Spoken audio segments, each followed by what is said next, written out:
My name is Inspector Jomai Musa. I've been in the police in 18 years now. I just want to serve my fatherland. That is why I have interest to join the police. Anywhere you find yourself, just thank God and appreciate God. So since they posted me to traffic, no appreciation. For you to stop, they don't want to stop. Stop them, they go say them be soldier, then be army. So they go say them be big man, they have money, they don't want to stop. And now they bring the law, and they don't want to obey the law. Stop, they don't want to stop. From there they be abusing you, so calling you with many names. So I must endure because I love the job. Before I joined the police, I want to be a nurse. Where I'm just doing my traffic, they have been praying for me, and that one they make me happy. Some they brought. There is one woman last 2 years. The last 2 years, she bring wrapper, clothes. I can't need and I've been thanking my God. And I get some people, they have been bringing gifts for me. You know, among the people when you are living, some they know God. Some they don't know God. Even you are a housewoman, sometimes God will join you with your husband when you are appreciating you. Sometimes God will join you with husband that, you know, they appreciate, even you do waiting, you know, go tell yourself, my wife, thank you, God bless. No, they are carrying themselves like this. So even here we have them. So they don't even want to even greet us. You will greet them, they will not answer.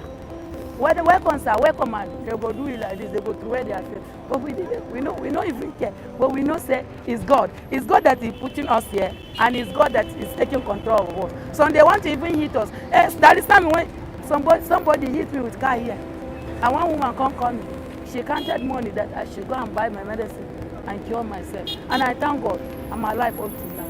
That is some woman that she tell me that I'm wasting my talent here, and there is nothing that I will achieve.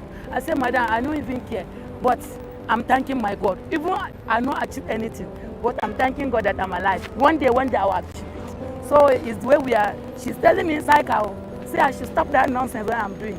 I will not achieve anything when I'm wasting my talent here. I said, madam, I'm not wasting my talent. I know God, one day you will do something for my life. So I don't even care. If nobody do it, God will do it. And it's God that is remembering every person for this life. Even inside my office, when I'm working, when I'm doing my job, I'm singing, I'm dancing. Even where I work for K2 division, they know me. When they know I'm singing, they say, yes, this outside woman don't come. So everywhere, even at their house, I'm playing, dancing, rejoice, singing song, appreciating my God. Because if not be him, I will not be alive. And about traffic, they should obey the rules. But they're not there. But I want them to be telling them more and more again, so that we can find it easier. For when we say stop, then they should stop. Whether you are in a hurry, whether you be police, whether you be immigration, whether you be soldier, just try to maintain and stop. But they show that they will not stop. Who bring the law? Are they not the people that bring the law? And they don't want to obey the law. Why? Myself, if the government or the people that they are listening to us, they can still help me and talk to my IG so that you release my promotion from Abuja. What I want, so that they will encourage me. Not be say they will be hailing me. You are doing good job. You are doing good job. They will be giving me award. They give me 7 awards. Even Ambodi Gomno. I never check hand with my Gomno for Gombe State. They bought me for Zamfara, but I'm ninja of Gombe State. I didn't check hand with anybody, any government, but Ambodi. I shake hand with Ambodi. He give me award. He give me certificate. He give me check for money. Upon all this when I'm doing, they're supposed to even talk to my IG. They should release my promotion so that they will encourage me, so that they will make me more powerful for the work. Any work when you are doing, you must face challenges. So I don't even care. So one last. So they won't even want to slap me one day. They'll come out from their motor because I do like this. They know they hit their motor. They'll come out. They want to slap me. And other people, they are passing. They say, madam, oh, Oga, if you slap this one, we are going to slap you because you don't know the kind of job when she's doing here. If you know it, you can't do this kind of thing. I want them to give me my promotion. Make them talk to IG. My IG, give me back my promotion because my mate now they are 3 star. But see me with my inspector.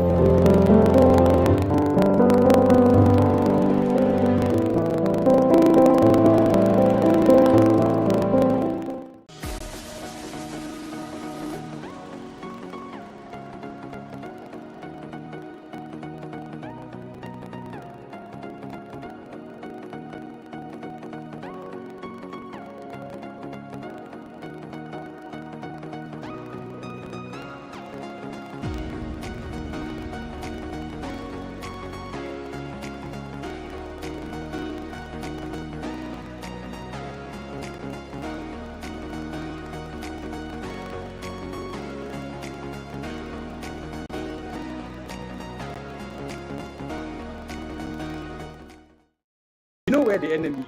3 places, the Lake Chad Basin, the border area between Nigeria and Cameroon, and then the Sambisa Forest. On TV360, we give you a complete dose of everything. Opinion, facts, and undiluted truth. I hardly believe what politicians say in this part of the world. A new Nigeria is possible, a future is possible. We delve into the issues, dissect it so that you can understand it, use it to take action. I don't think there's any need for any governor to look for grant for ranching. TV360, dissecting the issues. Hello and welcome. Now, just 5 years after commissioning the Chinua Achebe International Airport, the Anambra State government is moving ahead with plans to build a second airport.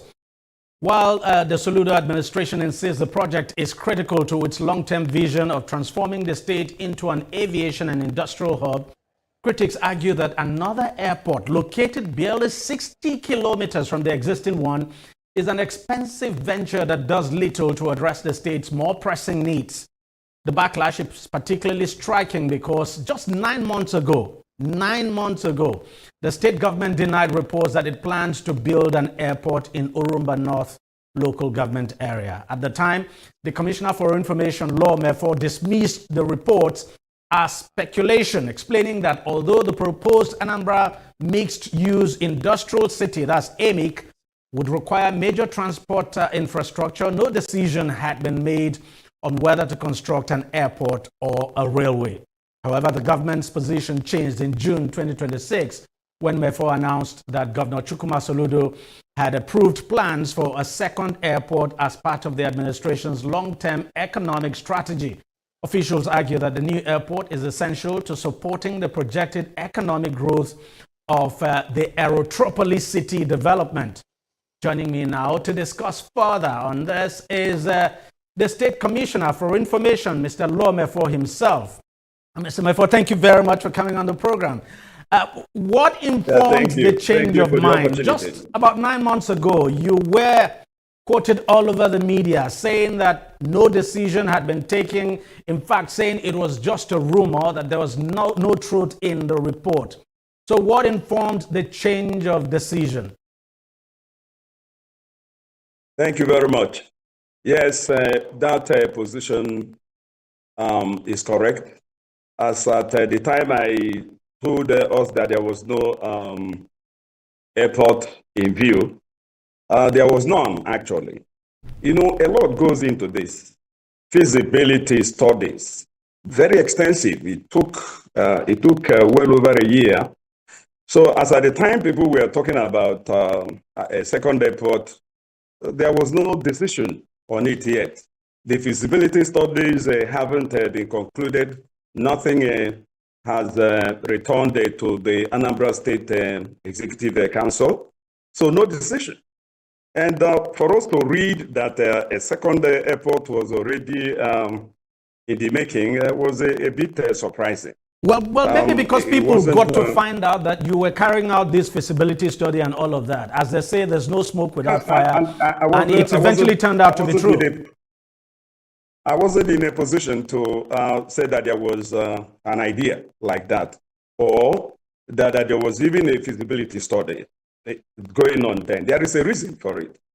You see, to get a space in a place like Anambra for an airport, as expansive as an Aerotropolis, was a bit dicey. Nobody was sure that we were going to get the space for an Aerotropolis in Anambra. So if we had agreed with them and the feasibility study turned out not to be encouraging or positive, then we would have made a fool of ourselves. So does Anambra State actually need a second airport at this time? I mean, you just commissioned one. You just commissioned one not long ago. Not even up to a year ago. It's not an airport. It's not an airport. You know, that is where the misconception is coming from. Okay. This is not an airport. It's not just a second airport. It's an Aerotropolis. An Aerotropolis is a cluster of industries that is driven by aviation, with an airport as a central part of it. So quick means there's still going to be an airport there. That's just, If an Yes, airport no, is no, the central no, part wait, of it, it means can there's you an just, airport. can you just, wait, listen now, if you give me a moment, let me explain the difference Okay. between an airport and an electropolis. An electropolis is not an airport. It's a cluster of industry that, is driven by aviation, by an airport. And the existing airport in Anambra cannot be converted into an electropolis because of the industries that are required to combine to yield up an electropolis. So when we talk about the second airport, we miss the point. We need to talk about an electropolis, which is exactly what Soludo is building. Let me try further distinction here. Yeah. In the entire world, you have hundreds of airports, but you have only 80 electropolis in the whole world, only 80. And that of Anambra is likely to be perhaps the first in West Africa. So it is not an ordinary airport. I want you to look at it from that perspective to understand what the I've just been looking up the word aerotropolis. At the core of an aerotropolis is an airport. So everything revolves around the airport. So the core infrastructure we're talking about here is still an airport. So there's still going to be an airport. I mean, there's no doubt about it. There's going to be an airport. No. Don't confuse your viewers. It's not an airport. An electropolis is not an airport. Do you understand that? The airport is the core of the aerotropolis. Listen. Okay. If you want, unless you have... No, go ahead. I'll wait and listen to you. You made up your mind on what the answers are. Not exactly, sir. And I have just told you that in the entire world, you have only 80 electropolis. Only 80. Whereas you have well over 1,000 airports in the world. So why don't you call the entire airports in the world electropolis? You don't.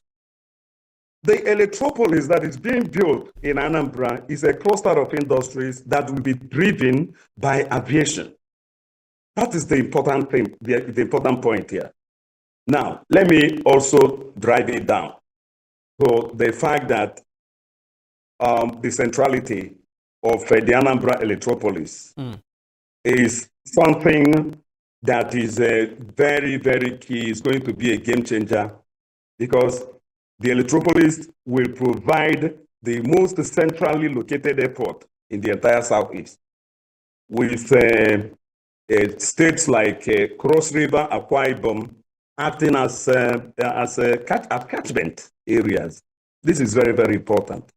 It's going to be the most centrally located airport in the Southeast, perhaps in the country, as a matter of fact. And it is going to serve an estimated population of well over 25 million people, going far beyond Anambra State. Now, this Southeast, sorry to cut you. Go on. Ibom, part of Cross River will benefit, will have to use these electropolis as their exit corridor to come into their states and they exit. But these states, but these states you have mentioned, these states all have airports. They all have airports, probably with the exception of Abia State. These other states you have mentioned, Enugu has an airport. Cross River, as you have mentioned, has an airport. What is it called now? Akwa Ibom has a massive airport. So are they going to leave their airports and begin to patronize the Anambra airport? You need to understand how such economics works, right? People follow proximity. People follow what we may call opportunity costs. They value. People are looking for value for their money. So if you have an airport in your state and it will take you an hour and a half to get to that airport, and it will take you maybe 40 to 50 minutes to get to another airport that is outside your state, which one will you follow? We did a feasibility study that took months that established all this before that decision to build the electropolis was taken. Now, I remember you saying that, look, that's some months back now when this issue came up, when you denied that an airport was being contemplated. You said, look, a decision had not been taken whether it was going to be an airport or a railway system. What actually informed the decision now, the decision to jettison the idea of a railway, in place of an airport? No, you didn't get what I said. I did say the Electropolis would be an alternative to a railway system. The railway system is still there. The feasibility study for that has also been completed. It's funding that it's awaiting. Once we get the funds, that will that will take off. So it was not the Electropolis was never going to be an alternative to the railway system. Now let me ask you. I was talking about whether it will be. What was? Hello? Don't you think with the current airports that you have, that probably, just as your critics have said, that you should have probably concentrated effort in improving what you have, the airport. It's a brand new airport that you have. You improve the facilities there, ensure that passenger traffic increases. From the figures that we have between when that airport began operation and now, you've just had just around 600,000 passengers and under 150,000, under 150 flights so far. So obviously you need to improve things, probably drive passenger traffic to that area and all of that. Don't you think that's what you should be concentrating on rather than expending money on another aviation project, so to speak? No, it's not. It's not the way to look at it, right? The current airport in Anambra State is not neglected. Governor is pumping in money there to ensure that it gets to the international standard that it should have. That is not being interrupted by the Electropolis. The Electropolis project is entirely a different economic venture. It is going to complement the current airport, no doubt, but it is not a substitute to it either. That means that the Electropolis is not in any way going to affect the existing airport. The existing airport is there servicing the economy from its own perspective. The Electropolis is focusing essentially on a different economic trajectory. This point is very important. This is one. And number two, there is a document that was produced during the Chief Willie Obiano governorship. It's called Anambra Vision 2070. In that Anambra Vision 2070, there is an express provision for a second airport, and that is what Soludo is implementing. So the idea is not new. It has always been there in the Vision 2070. The question that is what. Can you wait a minute? Okay. Just one more minute. Anambra is the second smallest state in Nigeria after Lagos, right? Now, Lagos is even expanding by reclaiming land from the ocean and so on and so forth. Anambra doesn't have that luxury. Our population is fast growing, in fact, exploding.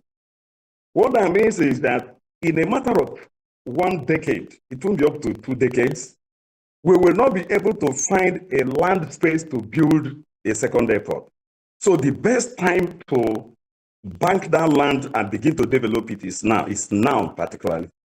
In fact, it's one of the driving reasons why the airport has to come now, because population is catching up with Anambra already. But the question is, people would say, look, you have more pressing needs, and that, I understand it's in the document.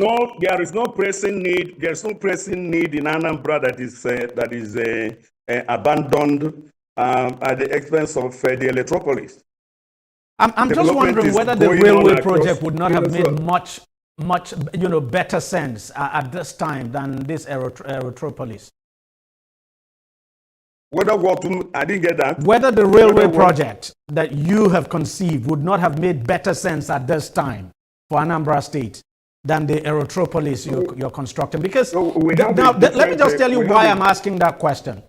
It's one thing to Yeah. construct an airport. It's a different thing to get the passengers and the flights to use that airport. As we speak today, you have several airports across the country, but maybe just about 4 or 5 are actually viable and that are functional.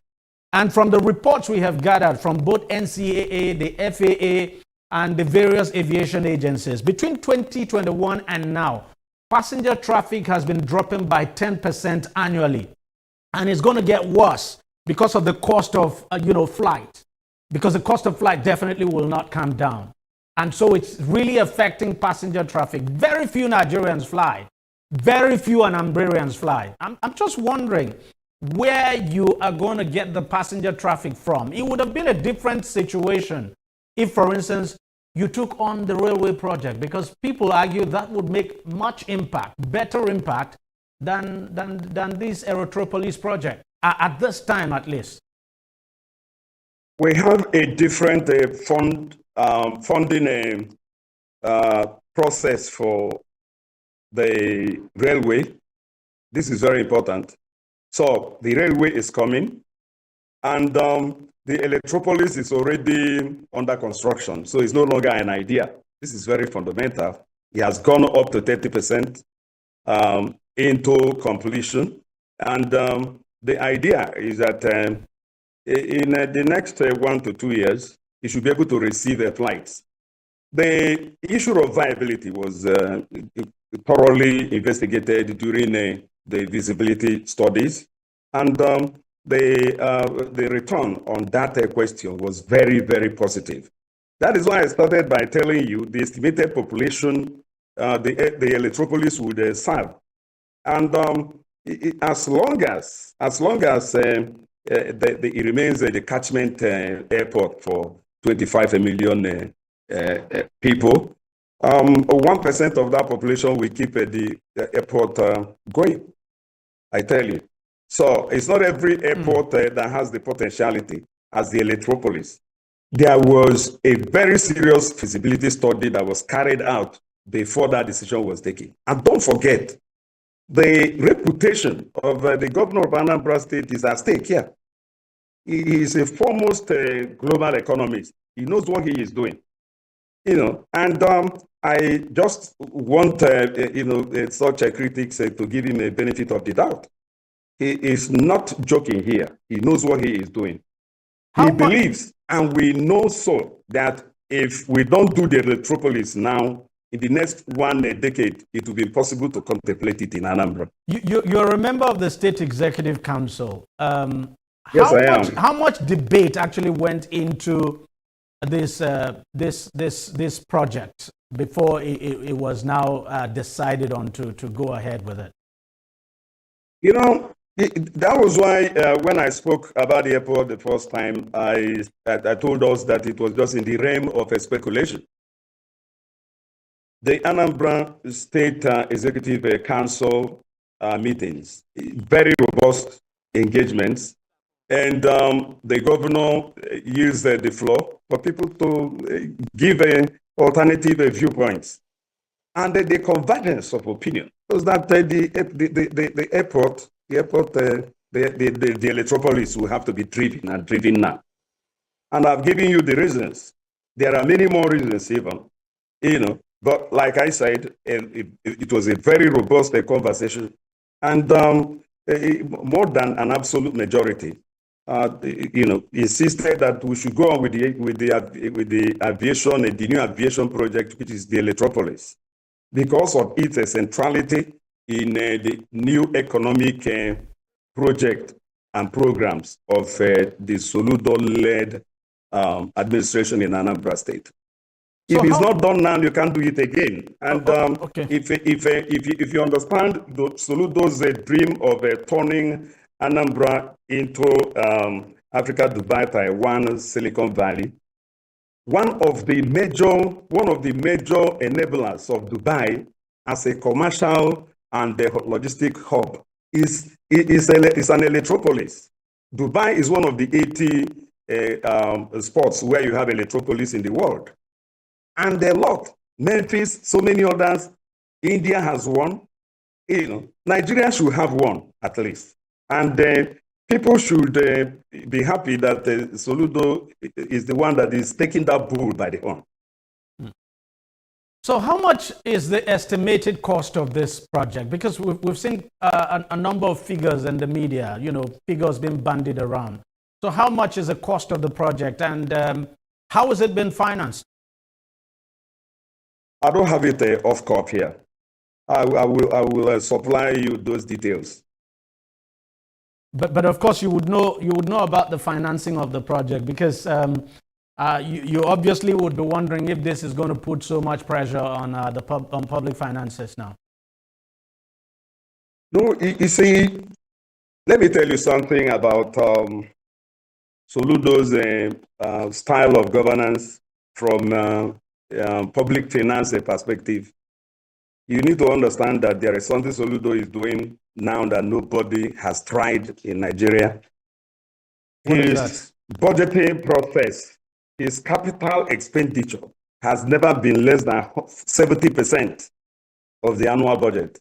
70%. In fact, the subsisting 2026 budget is 79 capital and only 21%. Well, but the most important thing is to get the money. I mean, it's one thing to budget; it's another thing to actually generate the revenue. Oh yeah, that's it. Of course, if you need to come to Anambra and see transformational projects that are going on across the board. That is why I said that the Electropolis has not in any way interrupted the transformational economic development of the state. 5 dual carriageways are going on, because you were talking about railway, but nobody even knows that as we speak now, we are going on with 5 dual carriageways in Anambra, creating the Anambra Beltway. Of course, railway will join eventually. We have one airport now. Electropolis is ongoing. And Anambra is transforming. The idea is to prepare Anambra as a mega city, one big mega city. Anambra is between 8 and 9 million persons now, people now. So it means that in the next 2 to 3 years, Anambra must have crossed a 10 million population, which is the benchmark for a mega city. You need to prepare for this population explosion. Many people don't know. Anambra has the highest population in the entire Southeast. That is why a railway system at this time would have made much better sense. That is why I told you that a railway system is coming. The feasibility study has been completed. Funds is what is awaiting. It's awaiting funding, and it is going to come. Government. It's exciting talking to you, sir. I really appreciate your time. Thank you. Thank you. Let's do it again. Yes, we'll definitely do it again. We'll talk, maybe when the railway project is started, we'll come back to talk about it. And of course, we'll still come back. Yes. We'll definitely come back to this issue when you get the figures, the cost and all of that. So we'll come back to it, definitely. Yes. All right, thank you very much. Thank you very much. That was Mr. Lome for the Commissioner for Information, Anambra State in Southeast Nigeria. Well, that's how much we can take on the program. I'll see you next time.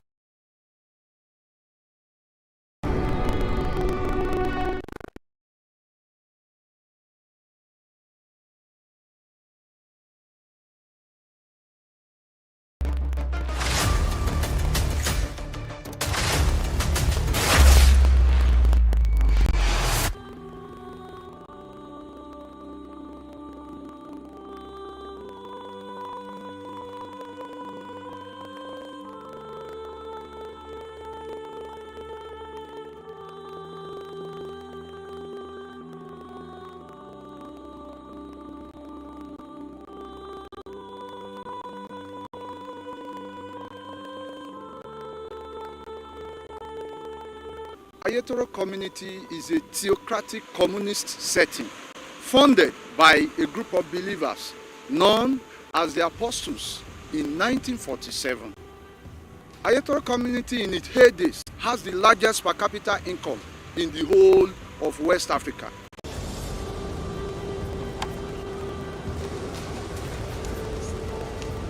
Initially, Ayeto community was 15 to 20 kilometer landmass away from the sea. But as it stands now, more than 10 kilometers of the total landmass has gone into the sea. And this frequent surge is attributed to emission from multinational oil companies off the coasts of our land, not minding the environmental challenges and disasters. To establish in one of the Nigeria base, a lot of people you see in the offshore were trained here. Both mechanical engineer, electrical engineer, and nautical engineer were trained in this bush. Yes, this bush, I call this place bush. And this is the Shepherd Technical Workshop approved by the IWD, which is now Minister of Transport. IWD means the Inland Waterway Department. That is the colonial time. This place is like small London. So, and our primary occupation here is fishing. You can see now, everything now has been eroded. Some of our fishermen, they have went to other places to find for their source of livelihood.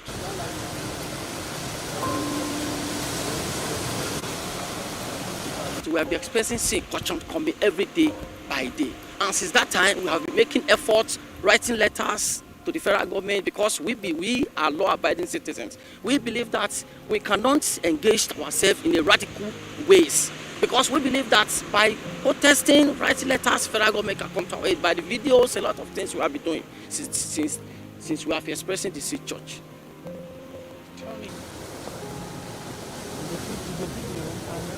I'm shooting. That area, that is the iconic worship center. Yeah, that wood. That is the iconic worship center. Over there, we have the community service center here, over there. Then at the same time, the major streets where other minor streets were linked to has been permanently submerged by the ocean surge.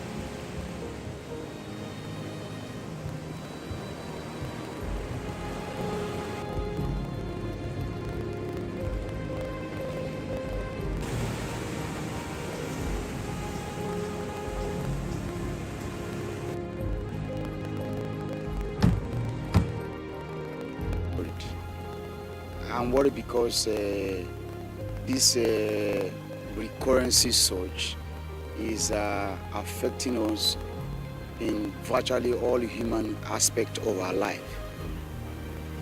Social life has been collapsed, economic-wise has been collapsed, health-wise, nothing to sing and dance home about. Even our religious activities, our life, religious life, has been collapsed totally, because Ayeto community is a religious setting. The church moved here. We have not just come here to trade or to do other activities. The church is the community is the church. So every aspect of our life has been totally, damaged by this current, recurring sea surge happening in Ayeto. Over 20 years, we've been into this. People have lost, several properties worth millions. Buildings has collapsed. Over 500 to 600 to 700 buildings have been washed away. Our industrial power has been collapsed. Ayeto community is known to be a self-developed community on its own, without any intervention of the federal government or the state government over the years. Yet we kept on going. If by now the ocean surge, as a result of the oil exploration that is going on in our offshore, is destroying our land. Up till now, we cannot see the hand of the government coming to help and to rescue us. It is so sad, and that's why I'm worried. Ilé ló kún bẹ̀, gbogbo ilé yẹn ni òkun ti parẹ́ pátápátá. Bó dẹ̀ ṣe ń wó ilé yẹn ló ń wó gbogbo àwọn ohun àlùmọ́nì wa, àwọn ohun tí a ní, ilé, ohun ẹrù wa. Ìmíì gan tó bá ń wo báyìí tí a bá tètè dìsámúra àti gbà lọ́wọ́ ẹ̀, ó gbé gbogbo ẹ̀ lọ nìyẹn. Gbogbo ilé. The trip of those guys.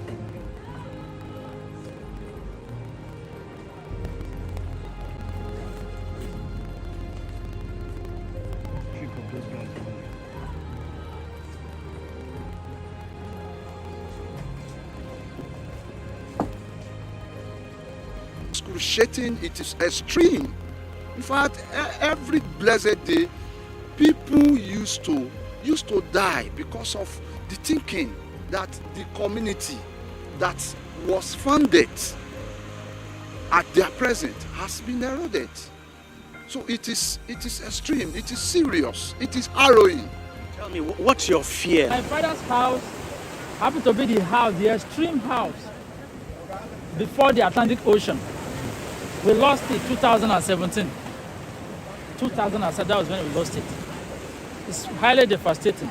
Even the one that belonged to my grandmother, we lost it. That was along primary school road. We lost it too. So I've been affected. I'm highly devastated. Now I'm a tenant in my hometown. Imagine how is it highly devastating. We need support of the entire world to save this community. Ayeto community is a community that must not go into extinction. It's a very serious situation.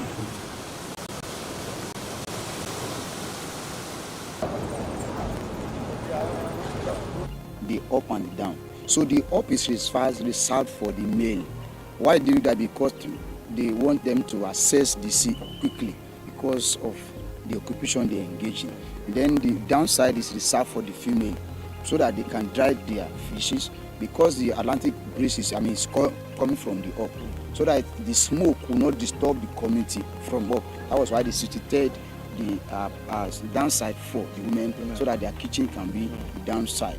So you have Bale, Abejoye, Korodun Aneroye, Adedoyin, Alebiosun, Bishop, Arojolu. Then so after Arojolu you have the information house or the glass house as we used to call it. So where's the glass house now? It's gone already. It's submerged already.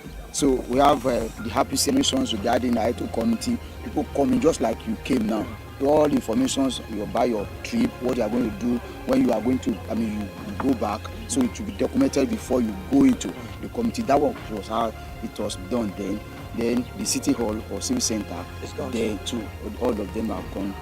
After the city hall, you have Ojomo Street is gone too. So behind Ojomo, we have the church building. The church street and the church building is gone already. And that church is very important. Very important. That is where they situated that night of January 12, 1947. They situated when they came in. Now we have Akinjoye, we have Ajayi. Then in Ajayi Street, you have the first Ogeloyinbo Palace built with wood. So that one is gone too. We have the Olowojayi.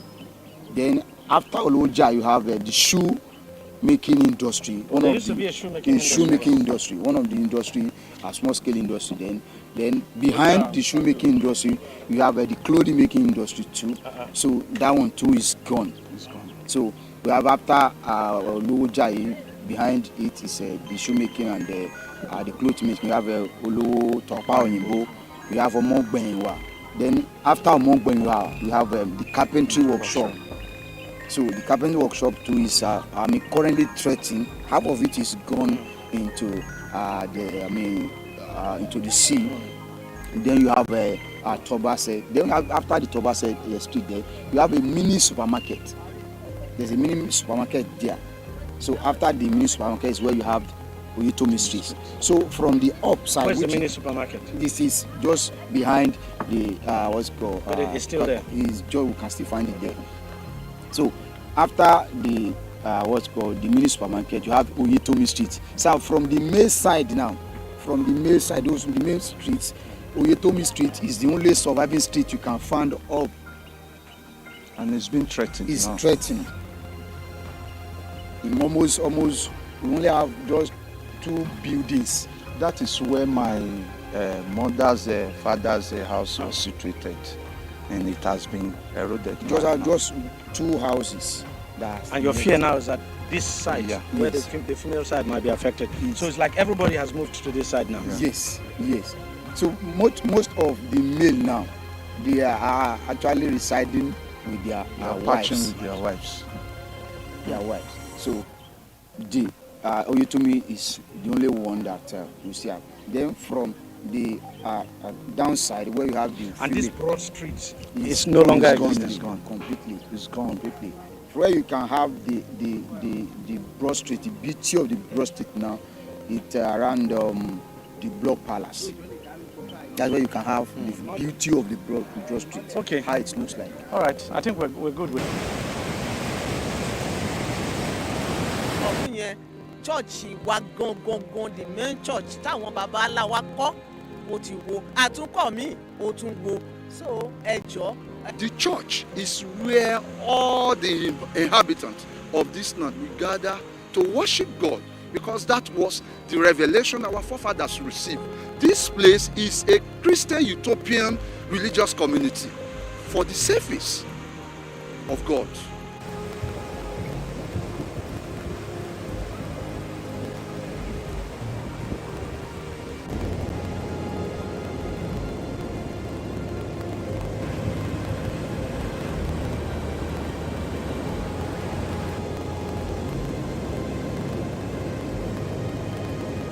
The landscape totally, let me put it that way.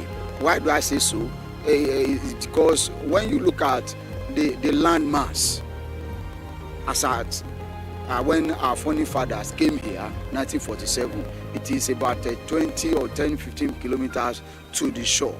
So people had to trek. I think Dr. Onoge wrote a book about Ayeto community, that the only challenges that the fishermen, because Ayeto is known for fishing, the only challenges that they are having, it is the accessibility to the shore. That is as at that time, and it's been a long time. So it has actually changed the landscape, and we are worried about it. And the technical college, here we are. Now you can see now these are debris, has been ravaged by the sea surge. Now that place, that is the bakery that we are using before. This last month, the sea surge has ravaged this place, and we've relocated to another place. So it is serious. That is the powerhouse generating plants. It has been affected, greatly affected by those sea surge. We also have dockyard over there where marine boats were built in the past. That place has been submerged as well. So nothing to write home about in the community again. All our social cultural activities has gone. The secondary schools has been relocated for about 3 consecutive times now. Nothing again. So when you relocate, the water comes. Urgent intervention is not coming any moment from now. The community will no longer in existence, because 2/3 of the community has gone already. You can see the church. If something reasonable, prompt action is not taken on the part of government to salvage this land, perhaps we might. We don't pray for such anyway. The community might go into institution. We don't want that, because Ayeto community has helped the federal government, even the West Africa, in terms of marine, because when Ayeto was having a technical school, the Ayeto community has trained experts in marine engineering, in nautical engineering, and they are serving all the multinational companies that we can see in our offshore. Ayeto community has built the largest fishing boat in the history of Nigeria and West Africa. It was built here by the local carpenter, and those people that even built those big boats, they were still alive. Check Fishing News International, is there. Urgent action is not taken. Within, let me say, within the space of 2 months, where we stand here will no longer be. So, and that is why we are appealing to the federal government as a matter of urgency and exigency to please come to our rescue, so that Ayetoro is a historic community, so that it will not become a thing of history. That is our appealing. We are appealing to the Niger Delta Development Commission, NDDC, Dito Sopadek, Ondo State Oil Producing Area Development Commission, to please come to our rescue, so that this glorious community will not become a thing of history. Tell me about this school. The federal government, we are begging the international community, we are begging NDDC, we are begging all relevant agencies to please come to our aid. Thank you very much. Kan jọ̀ọ́ kan má jẹ́ kó kún yìí kó gbé wa lọ. gbogbo ilé ibi iṣẹ́ wa gbogbo ilé ìsìn tá ń pè chọ́ọ̀chì gbogbo ẹ̀ ló ti wó tí ẹ bá wo. To the state government, federal government, and the world to give what you call immediate action on this community. If you were here about 7 years, about 20 years back, if you tell you the extension of this place, you can't believe. And here,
left Nigeria 2016 July, went through Benin to Kano, to Abuja, Abuja to Kano, Kano to Niger.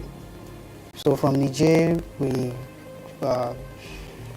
went to Agadez, as Agadez is also part of Niger. So from there, we embarked on the journey through the Sahara Desert. We were put on the truck, a very Toyota Hilux.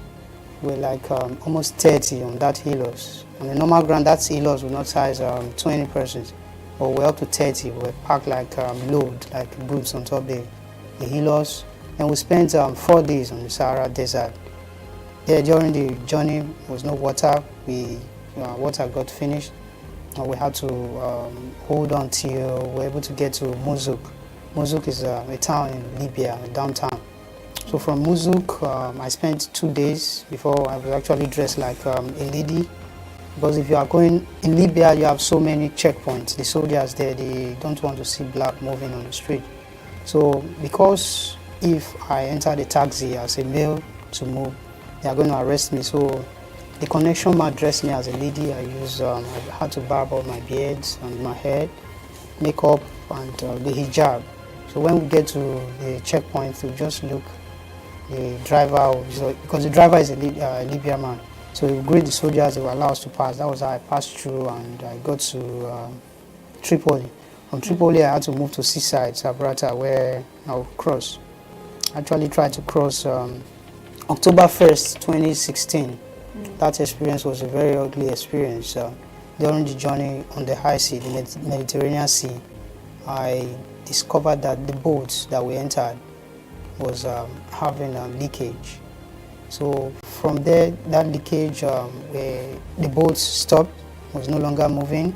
We spent close to more than 3 hours on the sea. Everybody, you see women crying, you see the children crying, and at the end of the day, some were praying, the Muslims praying, the Christians praying. Then the police, the Libya police, they came to rescue us. They arrested us on that very occasion. I went to the prison. I spent more than 3 months in the prison. So from there, I called my family. They were able to raise money to release me. Well, finally, how I came back to Nigeria, I tried to cross again. So crossing again, I was actually arrested again. And I was taken to Gerian. There's a prison called Gerian. Irregular migration is not worth it. And people, they think that out there the pasture is green, and it's not true. You, at times when you experience these things, you are not, some persons, they experience these things, they are not normal, they are not the same again. So it's not good for other people to experience what we've experienced.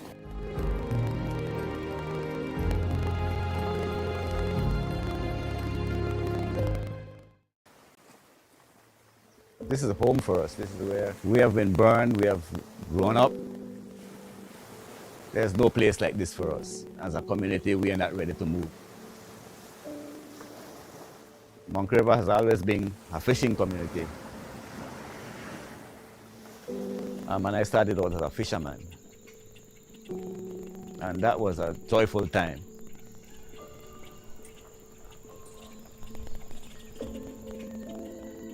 Monk River is in a very dangerous place right now. I mean, it's on a point where people are moving away because of this erosion. We were living out there where the water is now. Got the house washed away from there. But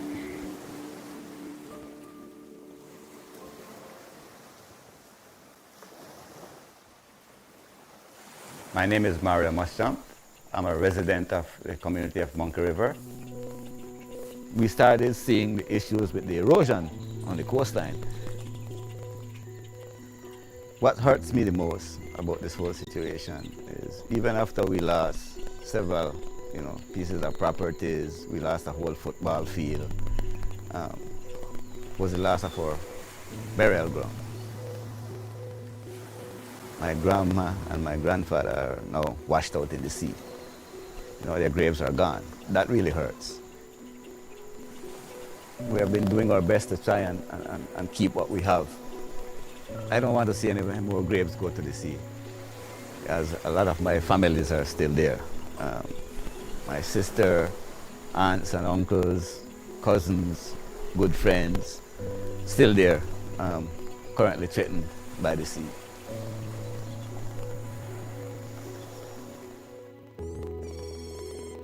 My mom is, well, she's the reason I decided to become a teacher. Where are you for school? Well, everybody around here, we're related, family members, so it's really personal.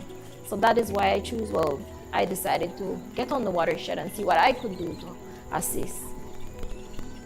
The Monk River Watershed Association was mainly formed to address what we are seeing with the erosion on the coastline. As a community, what we started seeing was changes on the river. And we didn't see the kind of sand that used to come out before to replenish what is lost naturally.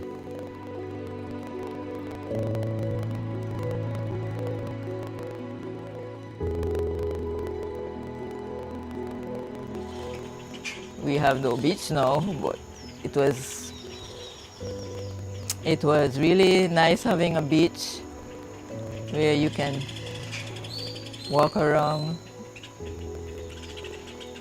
and enjoy the view of the sun rising.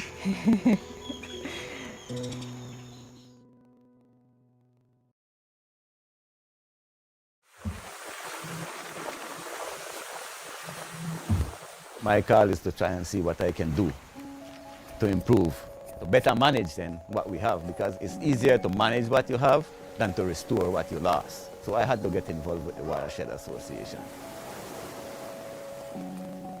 In 2017, we were able to implement our first project, the pilot for the stabilization of the coastline using the geotubes.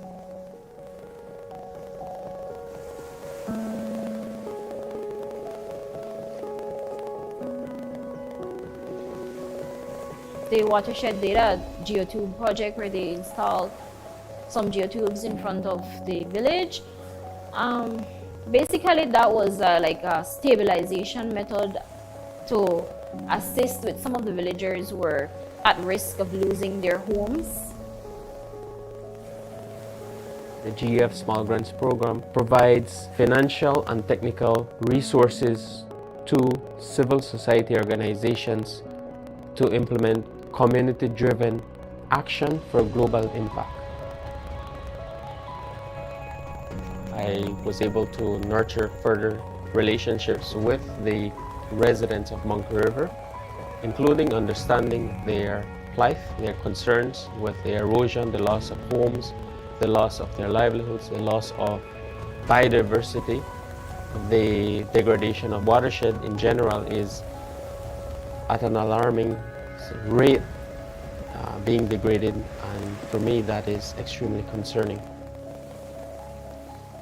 What I see with the erosion, I would hope that they can stabilize it, put something down, rocks, sand, to stabilize the beach. Once it's stabilized, then they can do other projects to help that.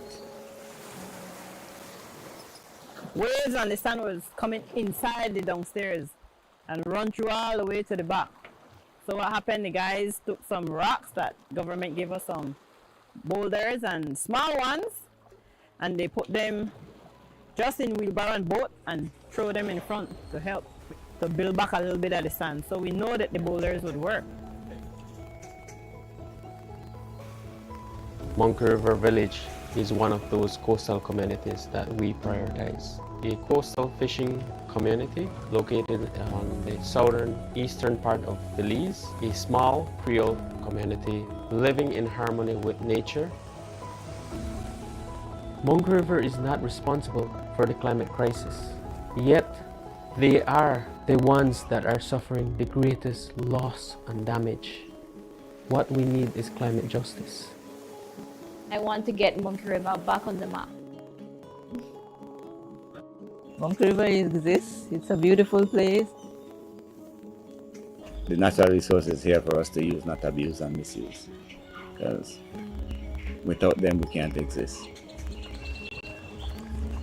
If we can address what we are seeing, Monkey River can be here for another 100 years.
I met a friend on Facebook, a Zambian precisely, so we talked about migration, that's me coming over to Zambia for a good job. So I was into fumigation and clothes selling, mobile sales before I left. So when the thought came of relocating to Zambia, when I checked the economy of both countries, I found out that Zambia, though small, but their currency is quite better than Nigeria. Applied for visa, my visa was granted, I purchased my tickets, and then I left. I flew through Kenya Airline. That was on the 1st of June. I arrived Zambia on the 2nd. And then I called this my friend, and I told him I'm in Zambia. So where I was, he moved me to another lodge, a hotel. And that was where I was assaulted by him. He was even dragging my passport. He wanted to get my passport, my yellow fever vaccine card. But because I hid it very far, he couldn't get access to it. He tore my bag, went away with my BTA. It's $885, and then I didn't see him. He absconded. When he left, he didn't pay the hotel bills. He had gone with my money. I couldn't find my money in my luggage. So when I noticed that things were not what we actually planned, I had to become friends with a gardener boy in that hotel. So that previous night, I was asked to move out of the hotel because he didn't pay the bills. But I noticed that he and the receptionist were in good accordance, So I tried asking the receptionist, did that man tell you he was going to come back? He said no, and he's owing for a night, that I can't stay in that hotel. So they had to seize my luggage, seize my properties. I had to look for where to sleep. So that fateful night, I slept in an abandoned vehicle where I was almost gang raped by 3 guys. I had to start this Nigerian movie. I'm with HIV, I'm with this, I'm with that, So you want to sleep with me and all that. So they made away with my travel documents, my return tickets and all that. They thought it was an envelope of money. So they went with it after tearing my jean and all that. But they couldn't have access to, because I started shouting. That was around 3 o'clock in the morning. I started shouting, creating scenes, so they ran away. When you leave Nigeria and like I left genuinely, you know, but what I proposed wasn't what I got. So it was while I was in Zambia I discovered I was human trafficked, you know. So it's real, it's real. It's real. When you go, you come back, you're alive, you just say, God, I thank you, and you pick up the pieces of your life and start all over.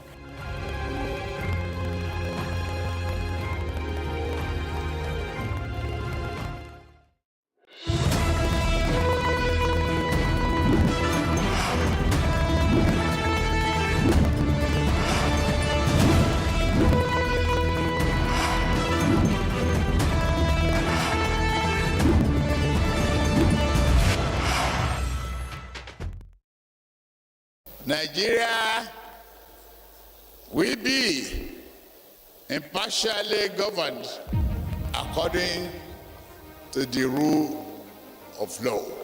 We shall defend the nation from terror. We shall remodel our economy till fuel subsidy is gone. The central bank must work towards a unified exchange rate. It's been 2 years now since President Bola Ahmed Tinubu made those solemn, far-reaching pledges when he was sworn in as the 16th President of Nigeria on May 29, 2023. Halfway through his 4-year term of office, President Tinubu is taking some of the boldest and toughest decisions that are now placing Nigeria on the sure path of genuine growth and progress.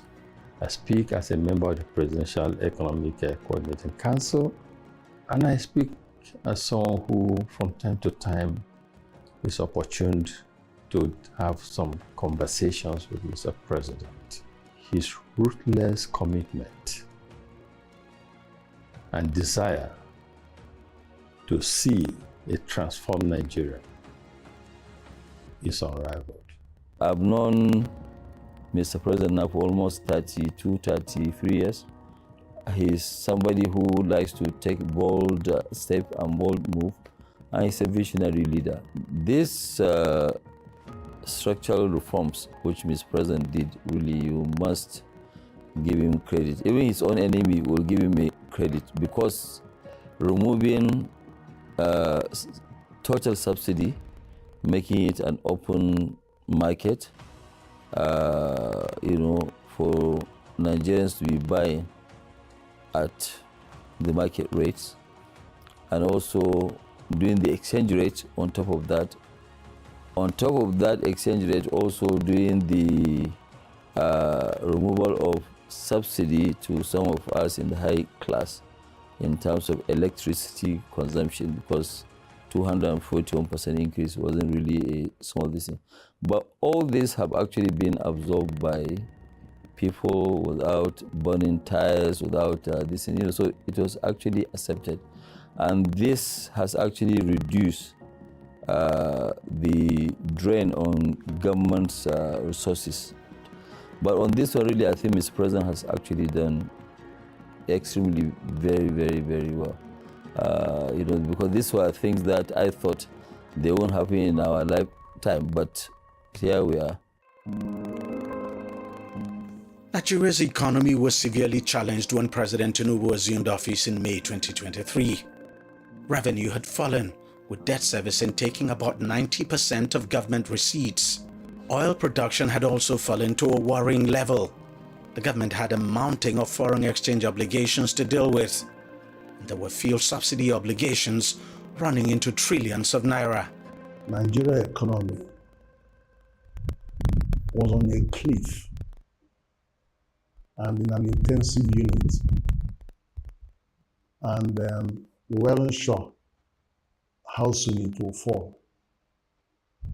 But when he came in, within a year, Nigeria moved out of the intensive unit, moved away from that cliff, and is now in a recovery position. The economy was practically on the brink. Our external reserve position, particularly the net external reserves, were so bad that it was so difficult for us to fund our foreign transactions. It was so bad that the letters of credit issued by Nigerian banks in most cases were not honored by our correspondent banks abroad. So that created a major crisis in our external position. Then we had a major crisis with our petroleum downstream sector. We were spending anywhere between 10 billion to 15 billion US dollars importing petroleum products. So that created a major fiscal crisis. And as a result of that, we had a regime of massive printing of currency. At the inception of this administration, I think there was currency printing liability was about 23 trillion naira that was inherited by this administration. And that had very serious implications for our macroeconomic environment, for inflation, for deficit. And to make matters worse, the printing of money was done in a manner that was completely not transparent. So it was a very, very bad situation that required urgent resetting of the economy. 2 years on, and with bold and sometimes difficult economic policies, the economy is beginning to turn the corner. Government revenues have dramatically increased, just as revenue to debt service has also come down to around 68%. States and local governments now get more allocations than ever. Thus, I've been able to push out economic growth that was the highest rate that Nigeria has seen in 10 years with what we did in 2024. And alongside that growth, we have seen other great indications, reserves of close to $40 billion, unencumbered reserve has grown by about $20 billion, which is from 3.99 to 23 billion dollars. Nigeria was able to pay its IMF debt, the one that was procured during COVID, $3.4 billion fully paid, leaving some items of interest rates and special drawing rights to be addressed. Even we have also paid down Eurobonds and of about $2 billion of Eurobonds that we paid in 2024. And the states in 2024 alone in 2024, the states paid down 32% of their total global loans. Now I can tell you that as a member of the National Economic Council, for the past 9 months, NNPC has not brought any money to Federation account. We largely depend now on Federal Inland Revenue and Nigerian Customs and non-oil revenue as our major source of funds for Federation allocation and fiscal mobilization. The courage that has been displayed by Mr. President is quite unusual in this part. The hard decisions that we've spoken about for God knows when, he's been able to confront those twin problems. First, with regards to fuel subsidy, gulping about $10 billion every year. So he came in day one, faced that head on, and then the issue of devaluation of the currency and floating it, ensuring that there is transparency and confidence built in the last few months. Stability is fast returning to the foreign exchange market, and the country has just recorded a balance of payment surplus of $6.83 billion for the financial year 2024. I would say that we are entering what you can call a stabilization phase of the economy. The kind of volatility that we experienced in the second half of 2023 up onto the second half of 2024, those volatilities are beginning to fizzle out. From the second half of 2024 up until now, we have witnessed a kind of normalization, especially in the macroeconomic environment. Our Fitch ratings are up. The reforms in NNPC, the signing of the new Investment and Securities Act, several important pivotal reforms that globally and domestically, everyone can attest to the inflection point that is the Nigerian economy this year. Portfolio investment is up, FDI is also up. You know, we've been tracking his investment announcements from his presidential trips, over 30 of them, as at December 2024 was $50.8 billion. Our job is to make sure that those announcements translate into bankable investments that we see through. And so those discussions and dialogues have continued to be ongoing. The revenue of government has gone up 60% in 2024 compared to previous year. And that's the federal level. At the state level, the revenues to the states have doubled. So these are signs of the improvements in the government revenues as a result of the bold and courageous changes that were made that you have mentioned. The measures we have taken so far in terms of orthodox monetary policies, we can see have begun to yield fruit. They have begun to yield fruit. We can see that attrition to reserves have been consistent. And at one point in time, may I remind everybody that we achieved the highest level of reserves in the past 3 years at one point in time. We've also continued to see inflation gradually beginning to decelerate. We can see that there's greater confidence in our markets. What has happened under the solid mineral sector in the past 2 years is unprecedented as a result of the deep-rooted reforms of the Tinubu administration. Virtually all the metrics in the sector have changed. Investments are pouring in. At the last count, the government has attracted over $800 million in new investments to the sector.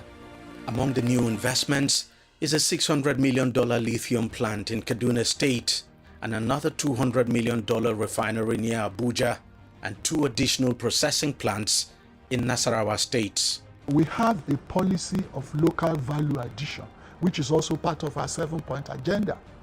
And the idea is that for so long as we could remember, even before we were born, our minerals have been adjudged raw materials and they've been extracted and exported to service the industries of developed societies.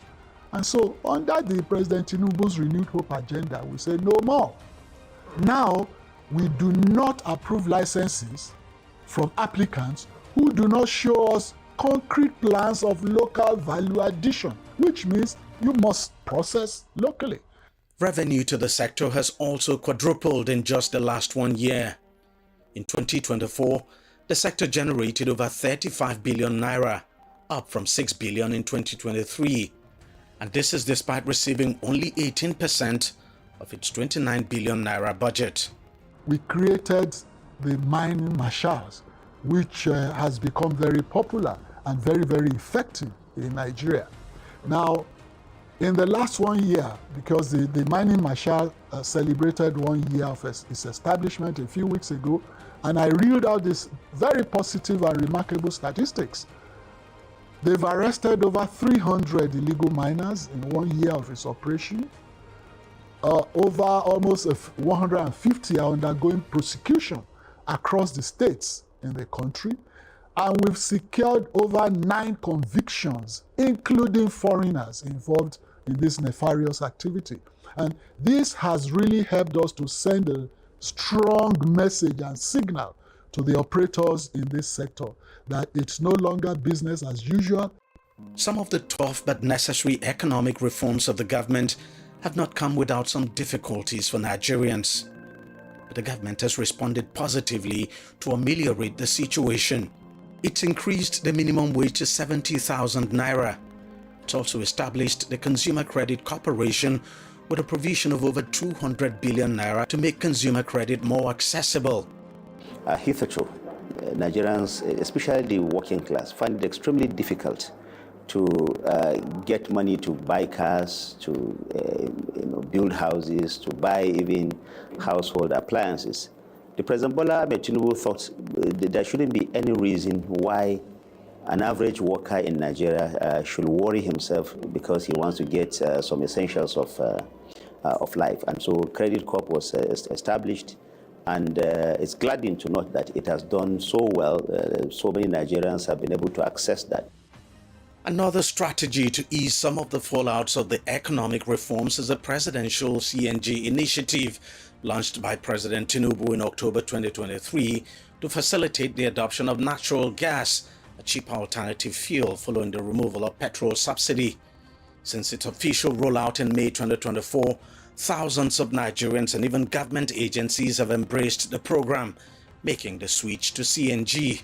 We've attracted $491 million of investment to auto CNG, which has created 9,000 direct jobs and 75,000 indirect ones. To this end, the Nigerian conversion capacity of vehicles from pure petrol and diesel to turn them to biofuel vehicles was also raised by almost 3,000%, with more than 200 new conversion centers established in this past year.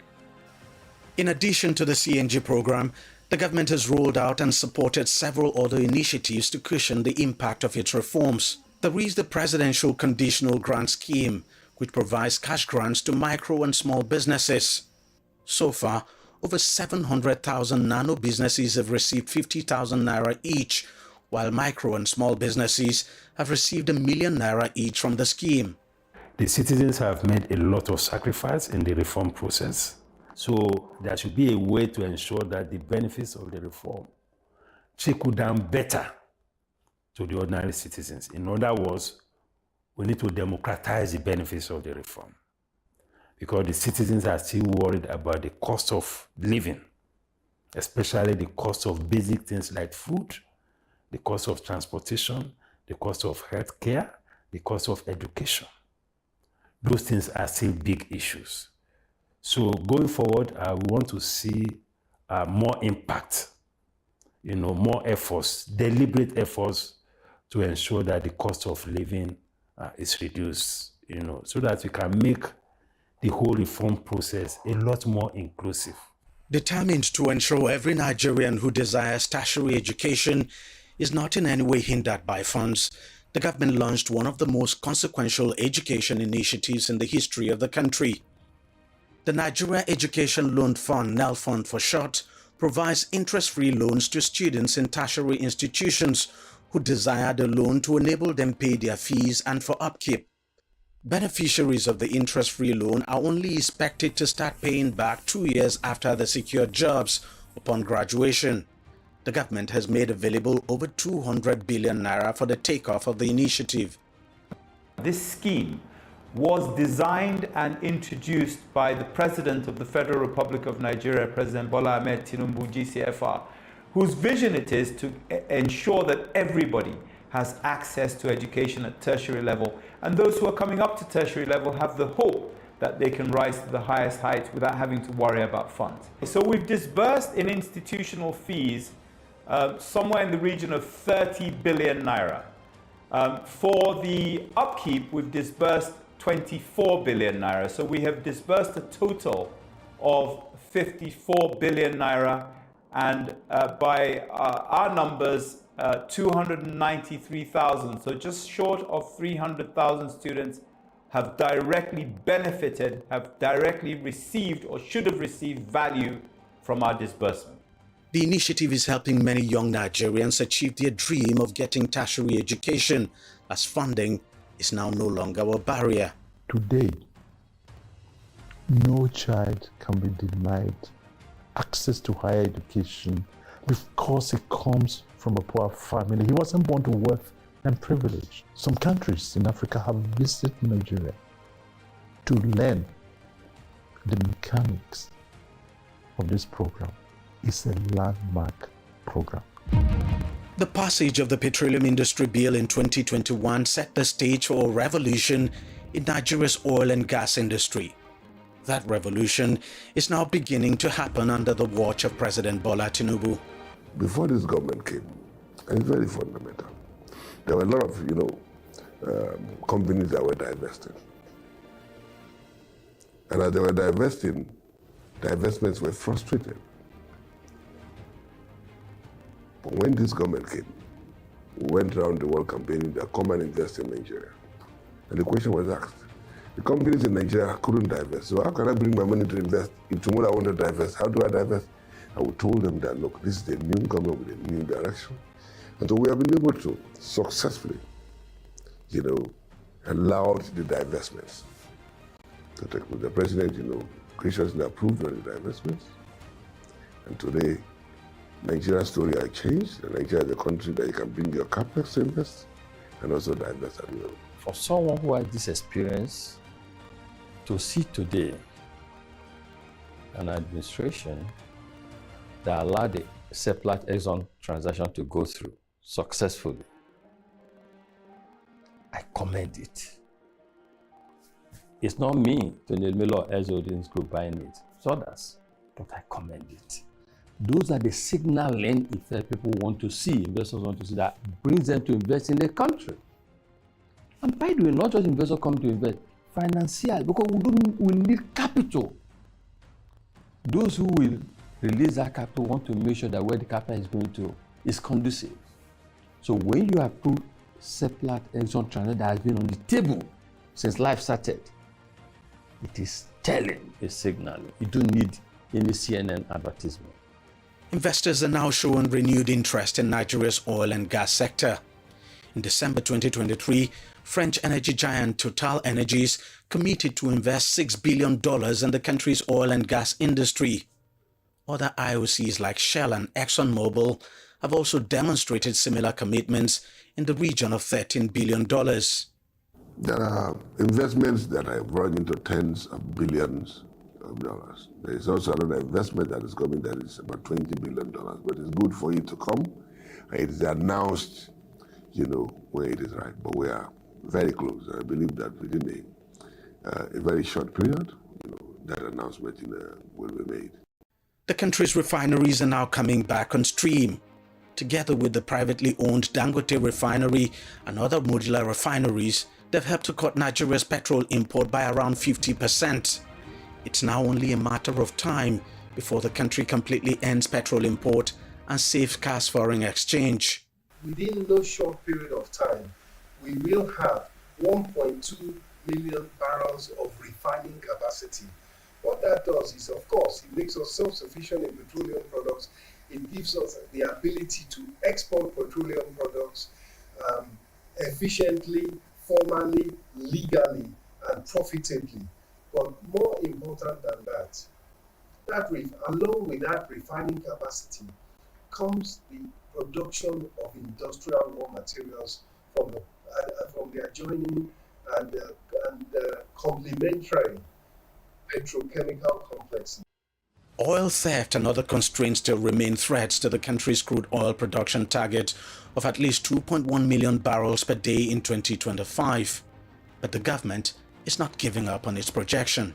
Well, that's, the major challenge as we came, but, with the collaboration of security agencies together with civilian contractors, we've been able to, reduce the oil theft. And that is why you see the increment that we made, over the last 2 years.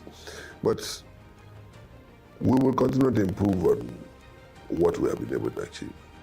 On security, I speak as a significant investor in the oil and gas sector in Nigeria.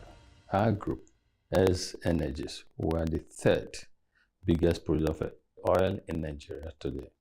We produce over 50,000 barrels of oil on a daily basis. In December 2021, I tweeted and I cried out because we will produce, and what we'll get at the end, when we put in the pipeline, we'll get 3% of total production. And so we cried out and we shut down. We said it's totally unsustainable. We are working for thieves on the country. And that is the manifestation of insecurity. Now, fast forward to December 2024. Our recovery is 100%. What you put in the pipeline, you get at the other end. That's totally impressive. At inception, the Bola Tinubu administration had inherited a total of 2,604 projects in the Ministry of Works from the previous administration, totaling 13 trillion naira. The figure would rise to 19 trillion naira following the removal of petrol subsidy and floating of the naira. So the president, in fact, and of course the Federal Executive Council, directed that we should do prioritization. So out of these 2,604, we selected about 404 projects, major projects, reviewed them, and they are all ongoing. And then the new projects of Mr. President under this administration is about 65. And of course, this 65, excludes the 4 legacy projects of Mr. President. The 4 legacy projects are ambitious, gigantic, and transformative road projects. They're unprecedented in the history of the country and link the entire nation. And this is one of them. The 750-kilometer Lagos-Calabar Coastal Highway, which will run from Victoria Island in Lagos, southwest Nigeria, to Calabar in Cross River State in the south-south of the country. Work has since begun on the project, and its first phase, which is approximately 30 kilometers, will be commissioned in May. Incidentally, it has 2 spurs. The first spur is, it was supposed to be Sokoto, Badagry, Sokoto, as, envisaged by the Shagari administration, about 45 years back. But the president, changed it to Sokoto, Badagry. 1,068 kilometers. Intention is that the Sokoto Badagry should start from Sokoto and Kebbi. And as we talk today, we have 258 kilometers by 1 carriageway going on at Kebbi section. And we have 120 kilometers, going on in, Sokoto section. We are about to procure the second carriageway of 258 in Kebbi and the 120 in Sokoto. But this is a spur, of the Lagos-Calabar Coastal Highway. So, but the Lagos-Calabar Coastal Highway, 750 kilometers of route, of course, it runs through, Lagos, to Ogun, to Ondo, to Edo Delta, Bayelsa, Port Harcourt, Akwa Ibom, and the ending at Cross River. And when he ends at Cross River, the axis of Cross River now starts from there to the the 3rd legacy project of Mr. President, which is the Trans-Sahara, route, which is 462 kilometers. And it connects from the, Calabar end, going through Calabar to Ebonyi, to Enugu, to Benue, to Kogi, to Nasarawa, and ends in Abuja. And then it connects the 4th legacy project of Mr. President, which is 482 kilometers, which, starts from, Akwanga. If you look at the just concluded project of, Kefi to Makurdi, which is being told now, then from that Akwanga section, it gets to Jos. And from Jos, it gets to Bauchi, it gets to Gombe. So the entire 4 legacy project of Mr. President, if you look at the loop, it's all connecting the 6 geopolitical zone. While work is ongoing with the legacy projects, inherited major projects are also receiving equal attention. Among them is the 700-kilometer Abuja-Kaduna-Kano highway. I think Nigeria never had it, this good. And I want to say, with all sense of responsibility, that before now, past government has been building roads. But today, President Bola Ahmed Tinubu is constructing roads. Because we are constructing roads that will last from 50 to 100 years. And the problem we've had in our road construction has been, poor design, poor construction, poor method of construction, and then lack of commitment on the side of all partners, getting things done. But it is no longer business as usual. Across the 6 geopolitical zones, road projects are currently going on, overseen by a minister who's not only a core professional, but also passionate about executing the president's ambitious works projects. There is no money anyway. The ones that we have, the president is judiciously using it very well. And I'm happy with his engagement in this legacy project because foreign money is coming in at as low as 2.5%, So this legacy project has 30%, Naira funded, and then 70%, loan component. When a nation borrows to do infrastructure, that is the right borrowing. And I tell you something, these legacy projects are not just road projects, they're investment. By December, we would have finished section 1 of the Lagos-Calabar Coastal Highway. Apart from the inherent benefits, we're also going to recover our money, return on investment under 10 years. We're going to be tolling it, So when we borrow to invest, when we recover the money we borrowed, we'll be able to pay back, and we also, it becomes also part of the, the wealth of the nation. Issue of transportation, especially with the removal of subsidy, we must look at a cheaper way of transportation, and the railway system is the very cheap system of transportation. And he continued with what the previous government started, the railway system from Lagos to Ibadan, from Ibadan to Kaduna, from Kaduna to Kano, Kano to Daura, Daura to Katsina, Katsina to Maradi, Maradi to Jibia in Niger Republic. That project has continued. Work is going on now, and the AKK, Ajakuta, Kaduna, Kano gas pipeline, which is absolutely necessary for the industrial development, especially in those industrial cities like Kaduna, Kano. You see, that work is going on. To address the housing challenge confronting the country, President Bola Tinubu, on assuming office, launched the Renewed Hope City and Estate Housing Initiative with a plan to build 100,000 housing units over a period of 3 years. That plan is now fully on course. Thousands of homes are currently being built across different states.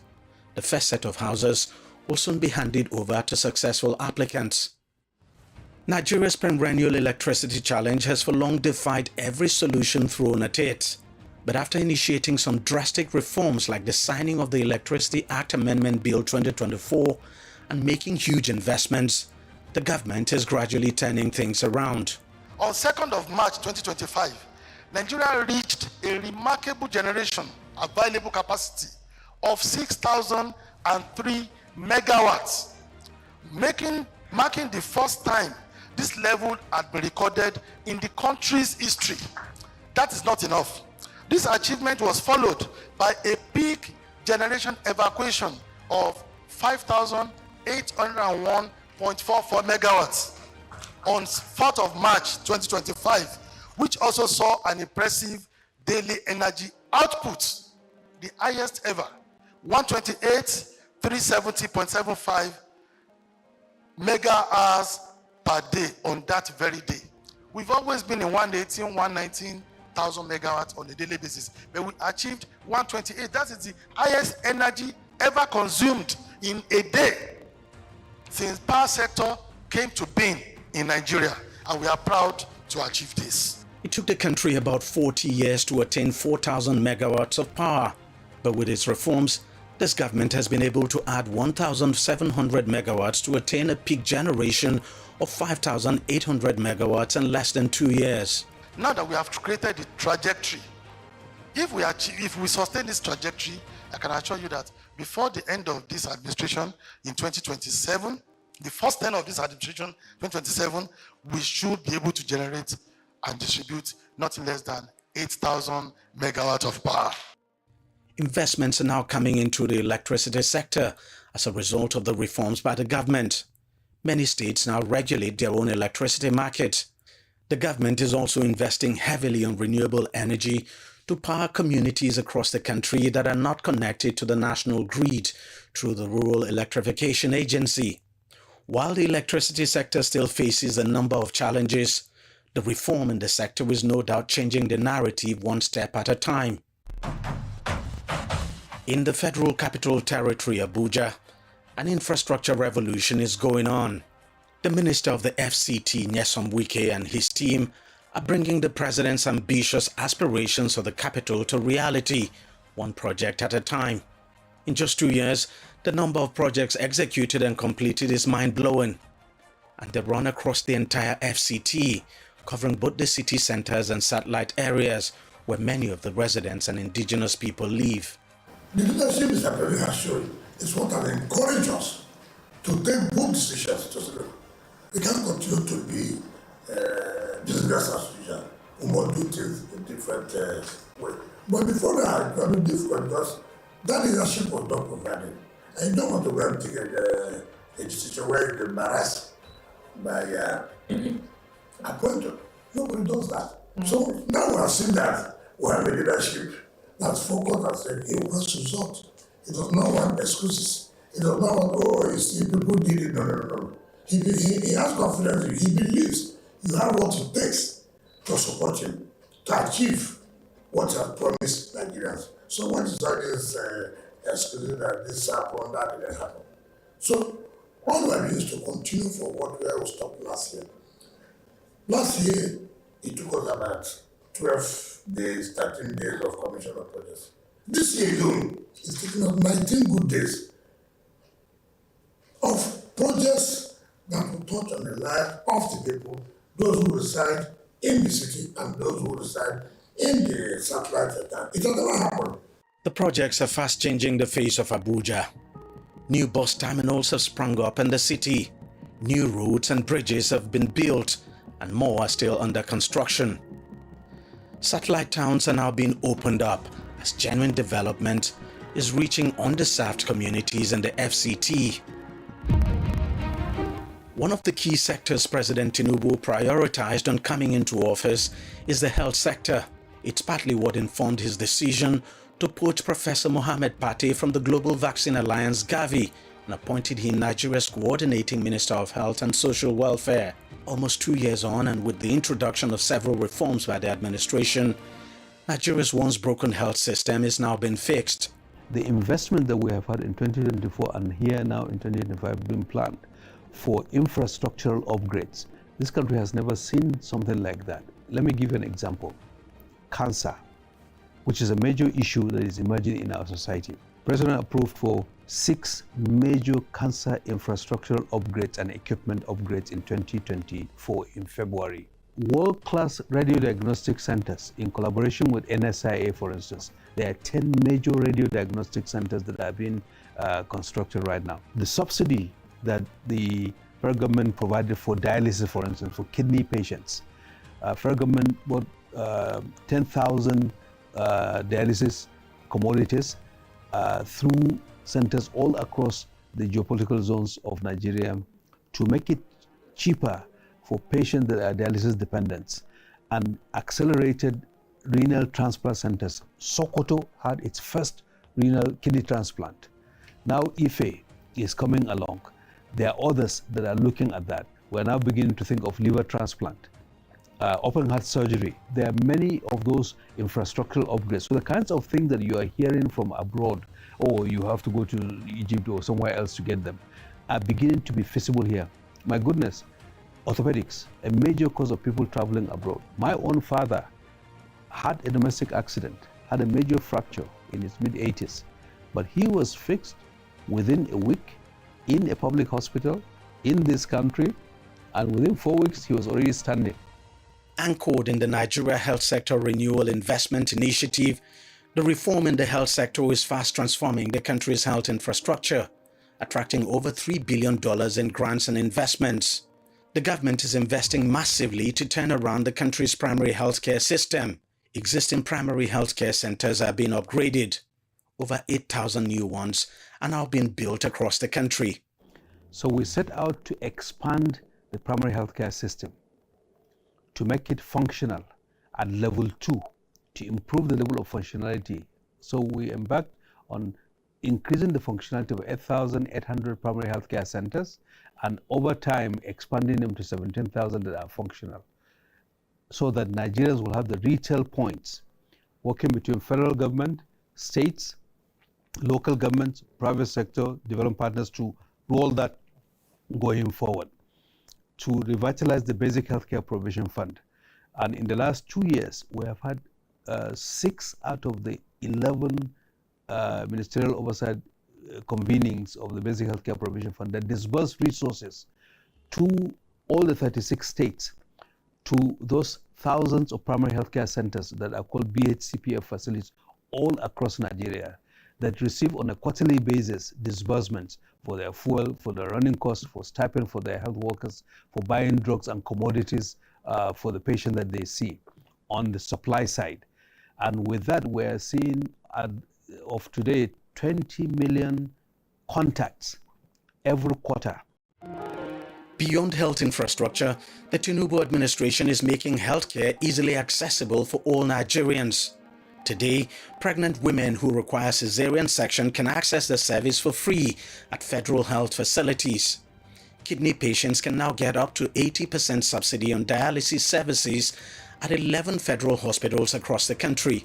And to address the manpower shortage in the health sector, the government has so far recruited over 2,000 doctors and nurses, as well as engaged 774 national health fellows across local government areas in the country.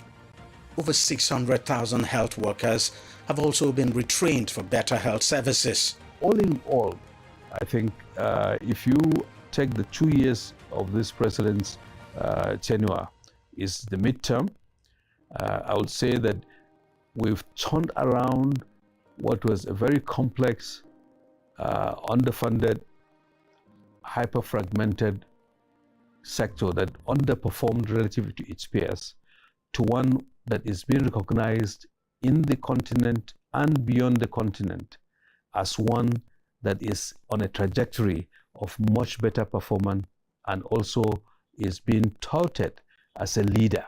Even though the president signed an executive order waiving import duty on health equipment, the government is also ramping up efforts on local pharmaceutical production.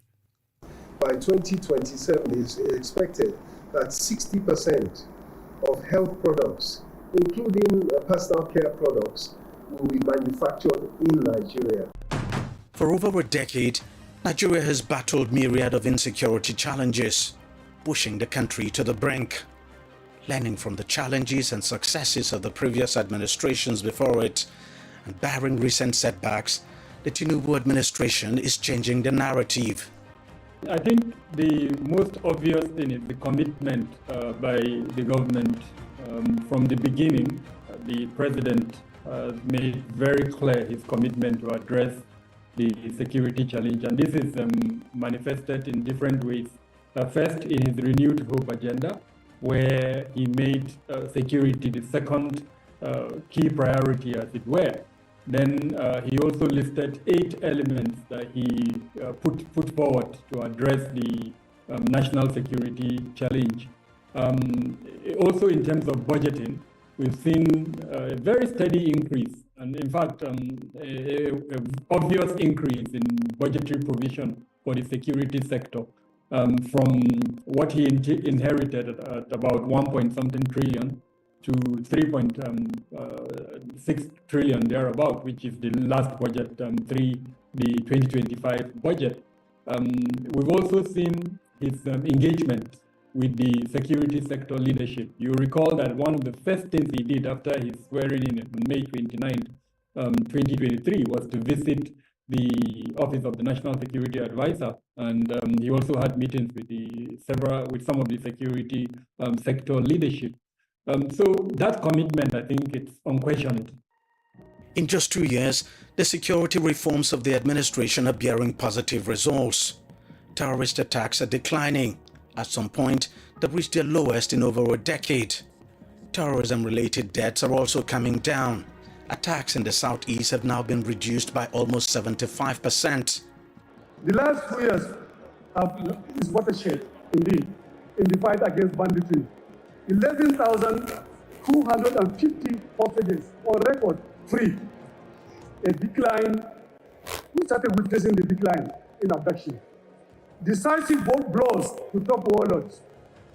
The Kachallas, Ali Kachalla, Boderi, Halilu Sububu, Dangote, Isu, Yellow, Damuna, Buhari, all of them have met their creators.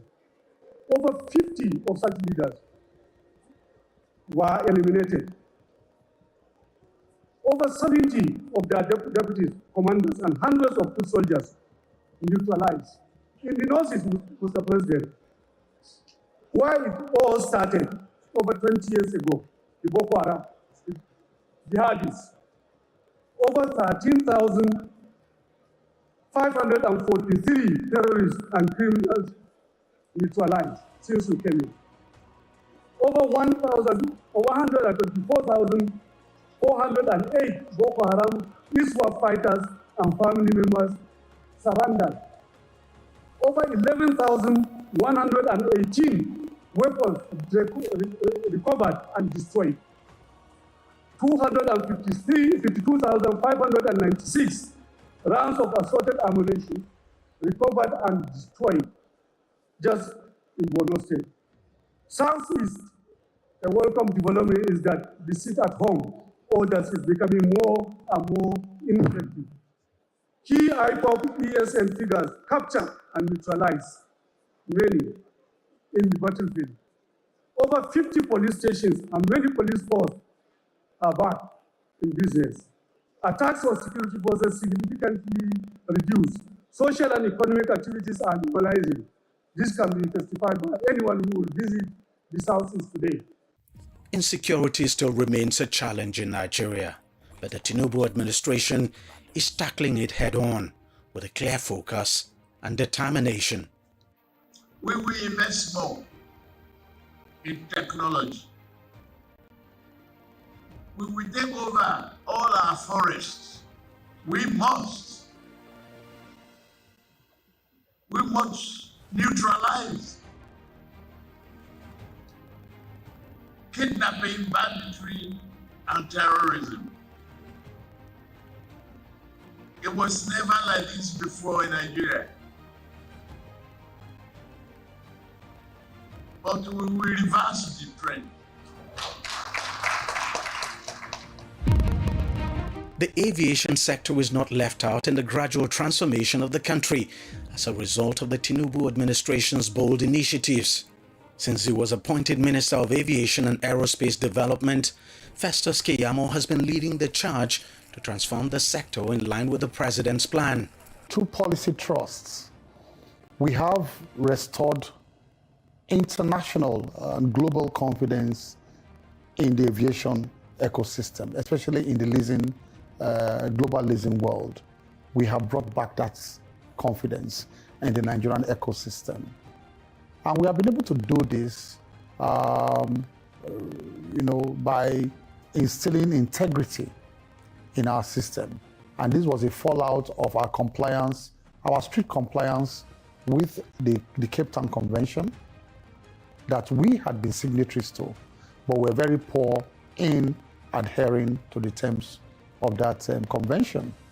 And so it was public knowledge last year that we went ahead and took practical steps to comply with the tenets of the convention. We signed the practice direction in Nigeria, and then also rolled out the IDERA by the NCA. And these two actions by Nigeria catapulted Nigeria from 49.5% to 75.5% on the global compliance scale. And that officially is the highest in Africa. So as I speak with you, international leasers and financiers are back in Nigeria right now. And it's only a matter of time, not a long time, before Nigerians will feel the full impact in terms of newer aircrafts, in terms of lower prices, ticket prices, because it will lead to more competition, both on domestic, regional, and international routes. The new international terminal in Lagos, built by the previous administration, is now fully operational. Plans are now underway for a complete remodeling of the old terminal. Several routes are now being opened for ease of connections across the continent and beyond. And some airlines that left Nigeria in the past are now back. Key bilateral air service agreements have been finalized, integrating Nigeria more deeply into the global aviation ecosystem, facilitating easier and more efficient air travel between Nigeria and other countries under mutual benefits. We have been able to open up a number of routes again for our domestic airlines, and also to attract some other international airlines to ensure that traveling experience for Nigerians is enhanced, and Nigerians have more options on some of these international routes. And so, of course, you saw the return of Emirates, the return of Emirates to the Nigerian domestic international routes. The return of Emirates to Nigeria, and Nigerians are beginning to enjoy that hub now in Dubai, in their international travel. But there are other routes that we have been able to attract to Nigeria. You know, the Italian route had been closed for decades. Air Italia stopped flying to Nigeria many years ago. We've been able to attract another, international airline. And today we have opened up the Italian route again. We have also opened up the Algiers, Abuja, and Douala route, Cameroonian route. Before, it was so funny that you could not even take a 1 hour flight to Cameroon. I mean, it was so funny. And when I came to office, I said, how could this happen? Just 1 hour to Cameroon. You have to fly to Addis Ababa first and maybe spend one night before you now connect from Addis Ababa to Cameroon. Or you fly to Togo first, because Togo has a small hub there. And then from Togo, you now come and you start flying all over Nigeria. You'll be flying on top of Nigeria to go to Cameroon. That was how, odd it was in terms of connectivity. But today we have been able to attract that, and so on and so forth. So we have opened up so many other routes today in Nigeria. Aviation infrastructure are also being improved upon. The long-delayed Abuja Airport second runway expansion is now getting off the ground. For the first time, the country now has the e-visa system for efficiency and ease of travelers as part of the immigration reforms of the government to strengthen the country's air borders. There are also 40 e-gates at all major international airports in the country for faster and more secure passenger processing. Passport application process is now fully automated, significantly reducing waiting time.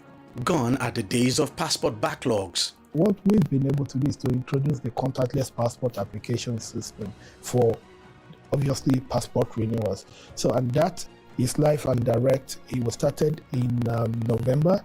I think November 1st, we started last year in Canada. From Canada, we're able to move to Europe, and Europe excluding UK, and I think Ireland. Then we were able to move to UK now, and Ireland now. We've moved to America, we've moved to Asia and other part of Africa as well. So it means that a Nigerian does not need to go to the embassy to renew his passport. Another major thing that we're also doing is to also bring a bit of to be serious integrity to our passport.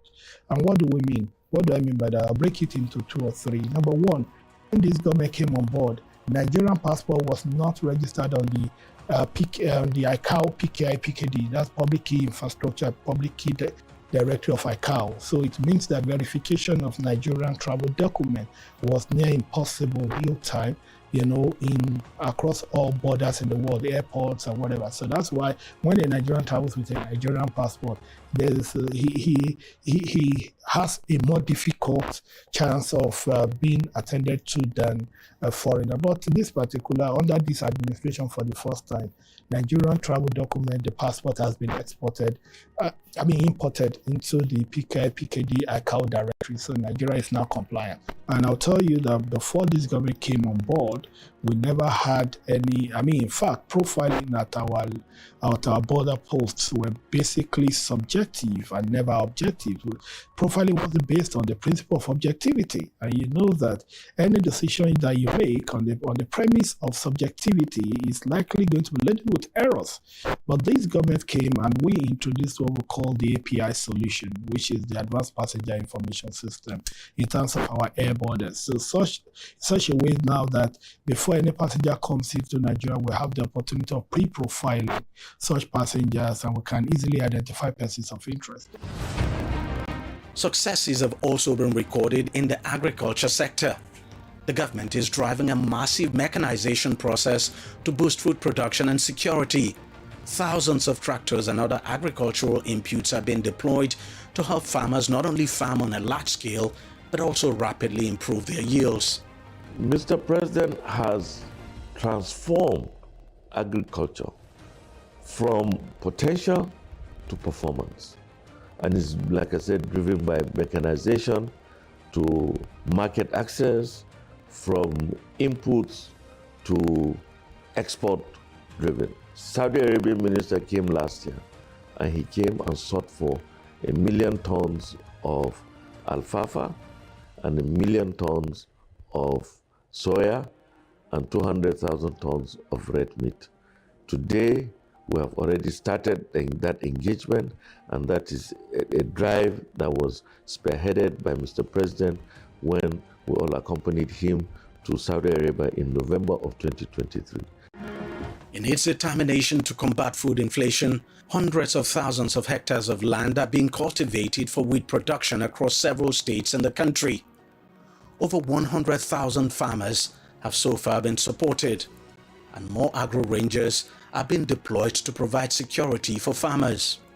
3 other programs that we have seen that has made an impact is the mechanization program of Mr. President. That is a wonderful legacy. We have, like I said, the GIP is also mechanization partly. And then the Greener Hope, which seeks to provide almost about 10,000 different implements, from tractors to harrows and other agricultural equipment over a period of 10 years. And that will also seek to set up about 1,000 service centers across the nation, and also to develop 150,000 hectares of land across the Federation, with 25,000 from each geopolitical zone. So over 6 and 25,000 makes 150,000. So those two, the Belarus tractors and John Deere, are procurement. The GIP and the Greener Hope are collaborative efforts. So we have already started receiving. Right now in Abuja, we have almost 700 tractors on ground out of the 2,000 from the Belarus. And very soon, Mr. President is going to launch those tractors. The First Lady, Remi Tinubu, has taken a very keen interest in the agriculture sector and has been very supportive of efforts to make Nigeria food secure. In her quest to attract young people to farming, she launched the Young Farmers Club Nigeria in collaboration with the Ministry of Agriculture and Food Security as part of her pet project, Renewed Hope Initiative. The Young Farmers Club Nigeria aims to revive Nigeria's indigenous occupation of farming, create employment opportunities, diversify the economy, and ensure food security. Agriculture has always been the backbone of our nation. From time past, we have tilled the land with our hands and hearts, to the present, where agriculture continues to be a crucial part of our daily lives and economy. It is clear that farming is not just an occupation.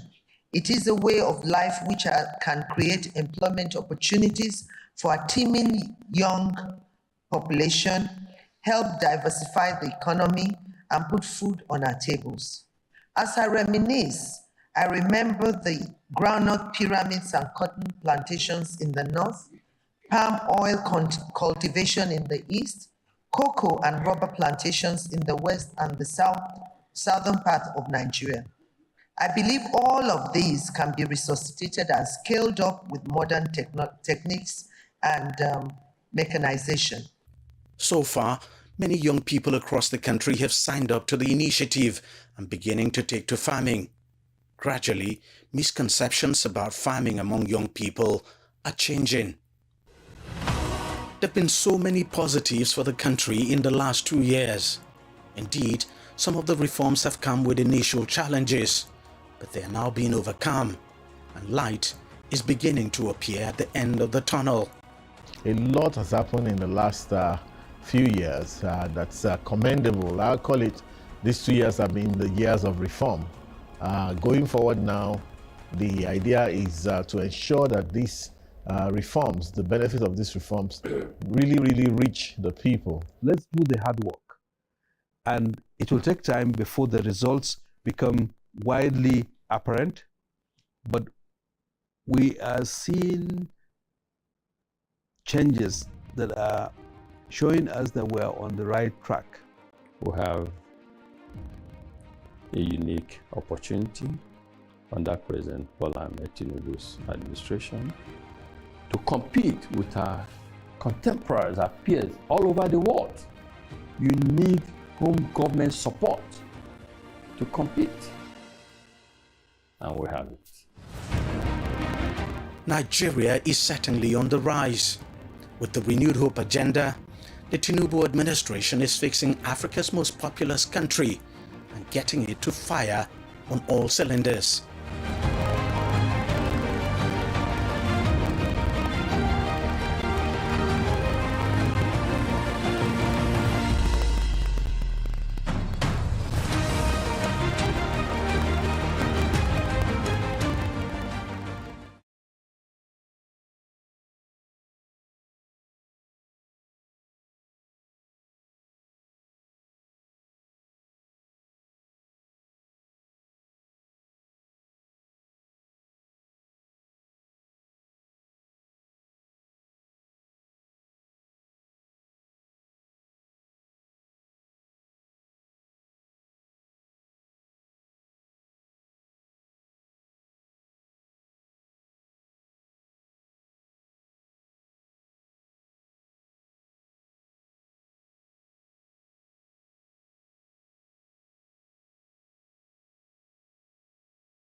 I don't know how to swim, but when they load me in the boat, we are like 155 people in one boat. So when we are going to Italy, we have run many hours. So on the way going, our boat now capsized because of the waves, and our boat is pumping boat. So when the waves throw in and they load us about 3 boats, 2 at the front, we are at the back. When the waves come in a big way and throw, it capsized our boat. 65 people died in the same boat with me.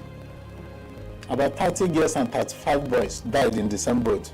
So when they are dying, they are sinking down. Some was catching my leg. Some drawing my clothes or my bag, shouting, "Biggie, Biggie, Biggie, Biggie." That's how I remove the clothes. I stay hanging, holding the rope that I'm holding on top of the boat. That's how. So after everything, all of us, about 55 people, well, 155 people, the people that remain on top of boats, maybe they are not more than 80 people again. So everybody was crying that we are dying, no rescue. From 4 o'clock in the morning, our boat capsized. We are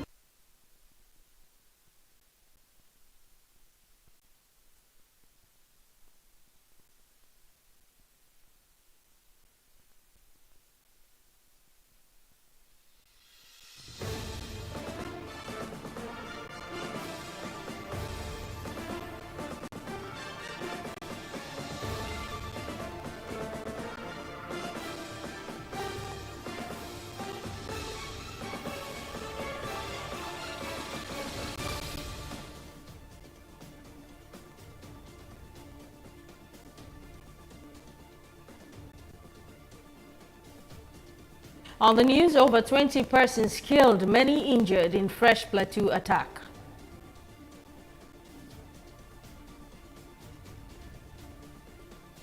A court party demands release of persecution of detained members following Osun election. And after years of tight, restricted scrutiny, the United States lifts 12-year security restriction on Nigerian vessels.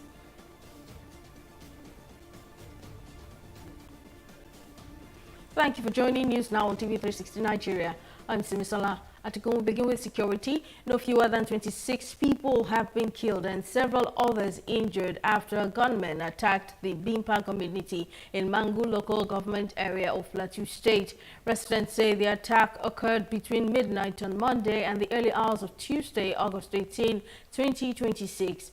They explained that the heavily armed attackers moved from house to house, breaking into homes and attacking residents who were asleep. Those injured were reportedly taken to nearby hospitals for treatment, while community leaders and residents continued efforts to account for those still missing. Security operatives were also deployed to the community on Tuesday morning to restore calm and prevent further attacks. Meanwhile, the Magovul youth movement has condemned the attack, accusing the government of failing to adequately protect law-abiding citizens. The movement urged Governor Caleb Mutfwang and the federal government to strengthen security in vulnerable communities and prevent further attacks.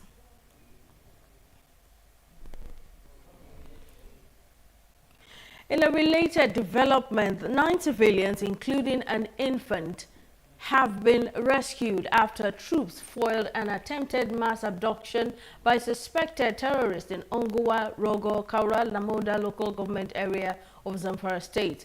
The Joint Task Force Northwest Operation Fasanyama said 2 women sustained gunshot wounds during the Sunday attack. Spokesperson Lieutenant Colonel Aliyu Danja said troops responded to a distress call that terrorists had invaded the community and attacked travelers along a local route. Danja said the attack may have been in retaliation for the recent arrest of suspected collaborators allegedly linked to the group who were intercepted while allegedly trying to procure motorcycles and petrol. The military said the attackers fled into the surrounding forest after troops engaged them. Still on security, as Borno State continues its recovery from years of insurgency, religious leaders in Maiduguri are calling for stronger interfaith cooperation to rebuild trust, promote peaceful coexistence, and strengthen unity across communities. They say sustained dialogue between people of different faiths is essential to preventing renewed tensions and securing lasting peace in the state. TV360 correspondent Solomon Josiah completes the report. For years, insurgency left deep scars across Borno State, claiming thousands of lives, displacing communities, and disrupting social ties across religious and ethnic lines. The crisis also breeds fear, mistrust, and suspicion among residents. But as community rebuilds, religious leaders are pushing for a different path, one built on dialogue, tolerance, and mutual understanding. They say closer cooperation between Christian and Muslim communities can help restore confidence, strengthen social cohesion, and support the state's journey towards lasting peace. Irrespective of your religion, irrespective of what you believe on, the most important thing is peace. First, my philosophy is before you have your own religion, you are a human being. So I should look at you as the creator of God, that God is the one that created you. And also you should also look at me with that image that God also created me. So I should give you the respect as creation or creator of the person that God has been created. I should be able to respect you as human being. So that's the essence of this gathering of today. Today is a very significant because we are fulfilling the mandate. And the mandate given to each of us as religious leader is to preach peace, teach peace, and encourage peace. Today we have come with the emphasis, and we have seen the light, the desire of people coming together to live in peace. Definitely in need of peace, especially here in Borno State, because of what we have experienced from this issue of terrorism, extremism, and the rest. So we came together and enlightened our people, and we have shown that these religions were divine religions, both of them. The Christianity and Islam, they were from God, sent by God to mankind. And these religions are teaching peace. For residents, the call for greater interfaith engagement offer hopes that communities can move beyond years of division and work together towards a more peaceful future. We are having one common enemy, which is ignorance. And when we know that peace is the medicine we need, and we can also be an advocate for that peace. This gathering, we are here, how are we going to generate peace among ourselves? How are you going to generate peace among our children, among our traditional people, our religion? With sustained dialogue, mutual respect, and a shared commitment to peace, Borno State is seeking to turn the lesson of its troubled past into a foundation for stronger unity and peaceful coexistence. Solomon Josiah, TV360, Borno. Away from security to politics, the Accord Party is demanding the immediate and unconditional release of its members and supporters allegedly arrested and detained during the just concluded Osun State governorship election. National chairman of the party, Maxwell Udem, appealed to the Inspector General of Police, Olatunji Disu, to order their release, arguing that the August 15 election had ended and there was no justification for their continued detention. Udem made the call at a press conference following the victory of the party's candidate and incumbent governor, Ademola Adeleke. He described Adeleke's victory as a triumph over fear and intimidation, saying the outcome reflected the determination of Osun voters to freely choose their governor, despite alleged attempts to suppress the party.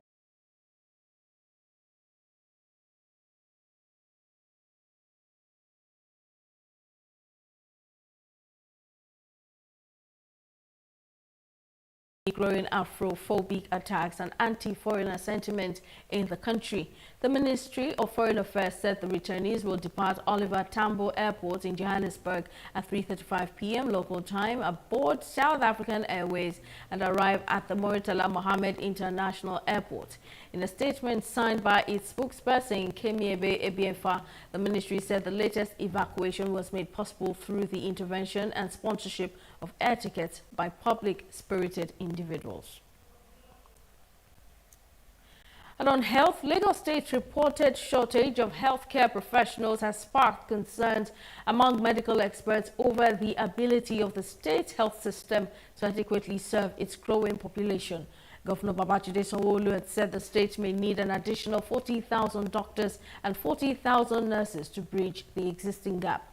Reacting to the development, orthopedic surgeon and former PRO of the Association of Resident Doctors at LASUTH, Dr. Tolu Orungbeja, warned that the shortage could result in delayed emergency care, reduced patient attention, and avoidable deaths. He also said the challenge is compounded by the continued migration of experienced healthcare professionals from Nigeria. This is not just a figure that we should look at.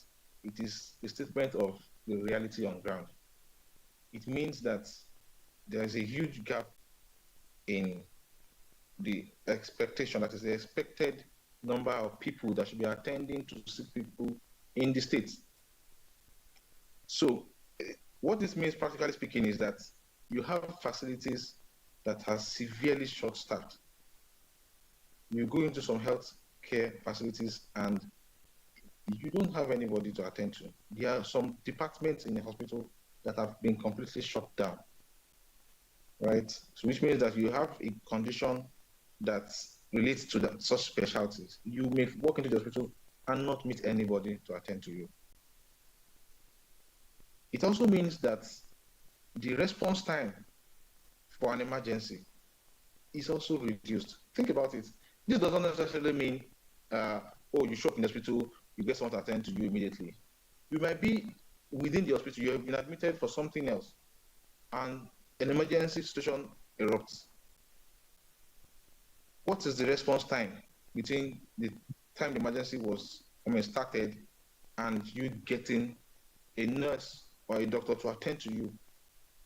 And as we know, emergencies are also urgencies, i.e., time is of essence. By definition, emergency situations require immediate response. Otherwise, the condition continues to deteriorate into life-threatening or limb-threatening situations. So people's life could actually be lost because there are few people to attend to them, and that affects that protect victims of sexual and gender-based violence is being placed at the center of a new awareness campaign across Africa. The initiative will see Nigerian lawyer and sexual and gender-based violence prosecutor Olubunmi Uluba undertake a 220-hour reading marathon focused on legislation from 15 African countries, an exercise expected to promote greater awareness of survivors' rights and encourage stronger implementation of existing laws. TV360's correspondent Emeka Amako files in this report from Abuja. From legislation to enforcement, stakeholders are looking at how African countries can strengthen the legal response to sexual and gender-based violence. The initiative seeks to bridge gaps in public knowledge, promote access to justice, and encourage institutions to deliver better protection for survivors. The objective is not to rank jurisdictions, but to learn across jurisdictions. We examine how different countries define and address SGBV, the protection available to survivors, access to justice, institutional responsibilities, implementation, and area where legal frameworks may be strengthened. Most importantly, the comparative analysis is intended to move beyond academic discussion. We want the evidence generated through this process to inform policy development and contribute to legislative reforms. For UN Women, greater knowledge of SGBV laws is crucial to empowering citizens to assert their rights and ensuring duty bearers effectively implement existing legislation. UN Women Country Representative Beatrice Ayong says the initiative also gives African countries an opportunity to learn from one another, identify effective approaches, and strengthen the continent's response to gender-based violence. You know, people just say these are social things, a man just beat his wife, and this and that. But studies have shown that gender-based violence has the capacity to reduce the gross domestic product of the country to about 2%. And if we are talking about 2%, we are talking about billions of naira. So it's not just a social thing, it's not just a health thing, it's not just something that happens in the home, it is something that affects who we are, affects how others look at us, and affects our economic growth. That is why we are here. Government representatives described the exercise as significant, saying improved knowledge of relevant laws can strengthen survivor protection, promote justice, and support better implementation. These laws exist, and for the security authority to also pay attention to this law, so that they don't say they don't know.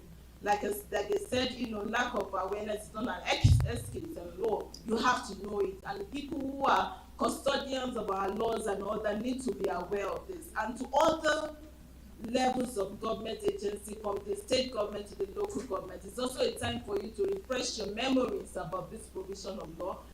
So we have plenty complex legal texts and tenses used here. So we're going to make sure that we're going to break them down to simple awareness campaigns at community level, where everybody will be able to understand their own languages, be able to know how to report these crimes and these cases to the right channel, and make sure that everybody understands their right as a human being per se. This particular thing we're doing here, this 222 hour marathon, 220-hour marathon, anchored by our dear sister here, is really a wake-up call for everybody. They are all packed in a textbook. All of these laws are packed in a textbook. They are packed in a document. But nobody gets to read them. And so doing this is bringing out to the public, reading them out to the ears of the people. I am sure they understand, but they don't know that they exist, or they don't know that they are already passed and living with us in our books and our texts. So it is time for us to hear them loud out, so that we will begin to put them into practice. The marathon is scheduled to take place from September 1st to 10th, 2026 in Abuja, with organizers hoping the initiative will translate greater legal awareness into stronger protection and more effective institutional action against sexual and gender-based violence. It's time to take a break. When the news returns, Hichilema re-elected Zambia's president with 60% of vote. Stay with us for details.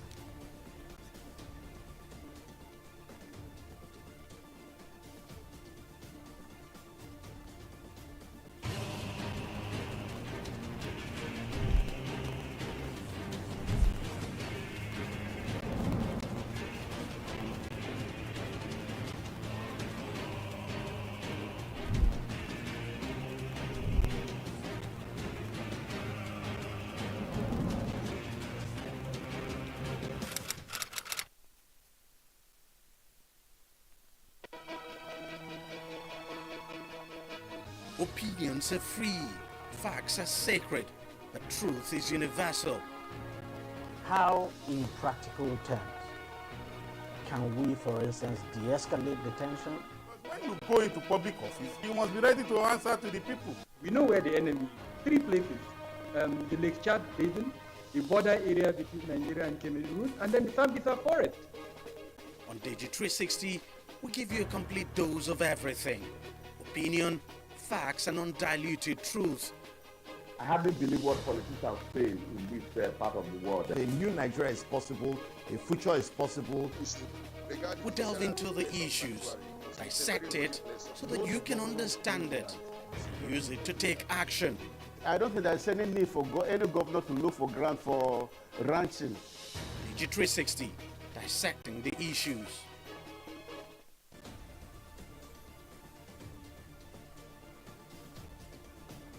Welcome back to News Now. Let's brief you on our top stories. At least 26 people have been killed and several others injured when gunmen attacked Bimpa community in Mangu local government area of Plateau State between Monday night and the early hours of Tuesday.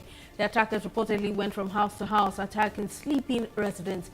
The injured have been taken to nearby hospitals while security operatives are deployed to restore calm. We also told you that the Accord Party has called for the immediate release of its members and supporters allegedly detained during the Osun State governorship election. National Chairman Maxwell Ngudem, who made the call at a press conference following Governor Demola Adeleke's victory, urged the Inspector General of Police, Olatunji Disu, to order their release. Now, just in case you missed any of our news bulletins, or for more updates, you can catch us on Limex World TV and AVO TV, or log on to our website on www.tv360nigeria.com.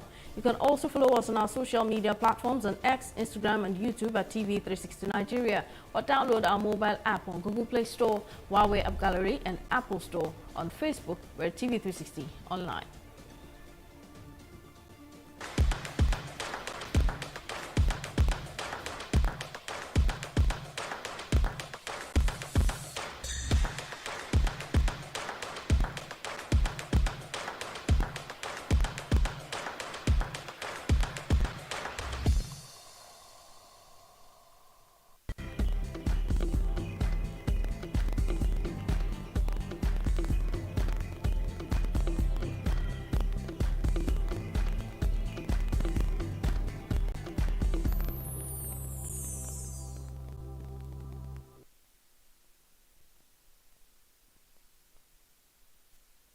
For the latest moves and trends in the business space, here's Victoria Akonde. Thank you very much, Simi. Welcome to Business News. After years of tighter security scrutiny, Nigeria's maritime sector is receiving a significant boost as the United States lifts a 12-year security restriction on Nigerian vessels. The Minister of Marine and Blue Economy, Adegboyega Oyetola, disclosed the development on Tuesday in a statement shared on his X account. The condition of entry introduced in June 2014 subjected vessels departing designated Nigerian ports for the United States to additional security checks and enhanced scrutiny. The decision follows 4 comprehensive assessments conducted by the United States Coast Guard over the past 2 years to evaluate Nigeria's national maritime security framework and port facilities. Still on business, Nigeria has dropped to 3rd place in the global stock market performance ranking after holding the top position for 5 consecutive weeks, as a strong rally in South Korean equities propelled the country back to the lead. Bloomberg data covering 92 stock exchanges worldwide showed that South Korea's benchmark KOSPI has gained 68.52% in dollar terms since the start of the year. Ghana ranked second with a 66.68% gain, while Nigeria followed in 3rd place with 65.23%.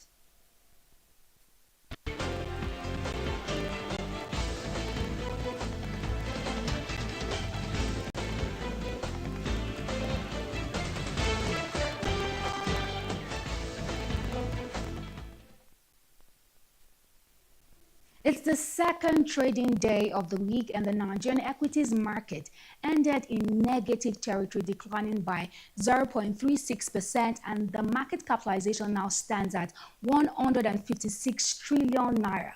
In the aggregate, 134 NGX-listed equities participated in trading, ending with 22 gainers and 38 losers.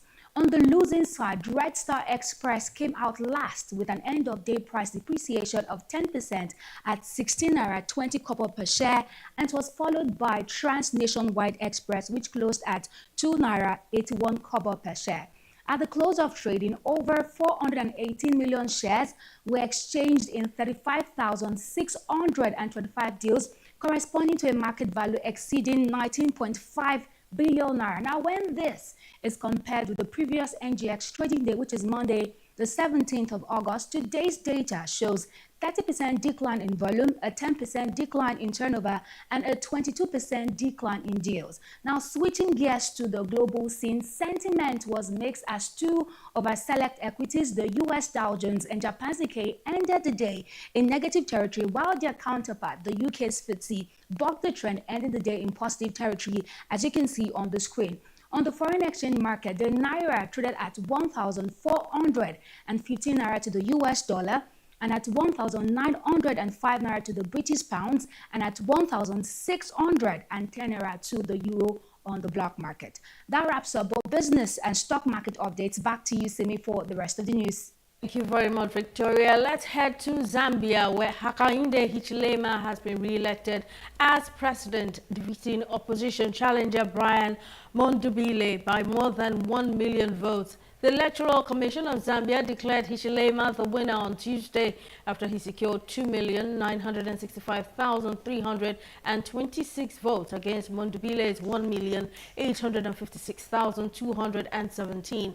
The result gives Hichilema another 5-year mandate, but the opposition has questioned the conduct of the election, while several opposition-linked figures remain in police custody over alleged militia activities, which they deny. In Qatar, the country has rejected allegations by Iran that it is secretly holding 3 military pilots whose aircraft crashed during the early days of the war. Qatar's Ministry of Foreign Affairs spokesman Majed Al-Ansari dismissed the claims as completely baseless, false and illogical during a news conference on Tuesday.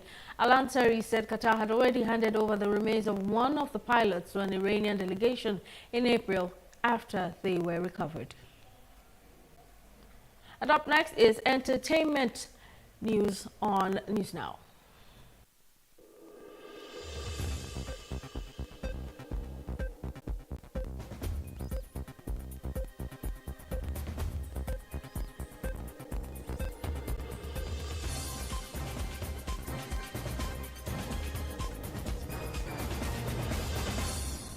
Veteran actor Taiwo Hassan, popularly known as Ogogo, is battling stage 4 cancer, according to appeals made by his daughters Lima and Kira Hassan on social media.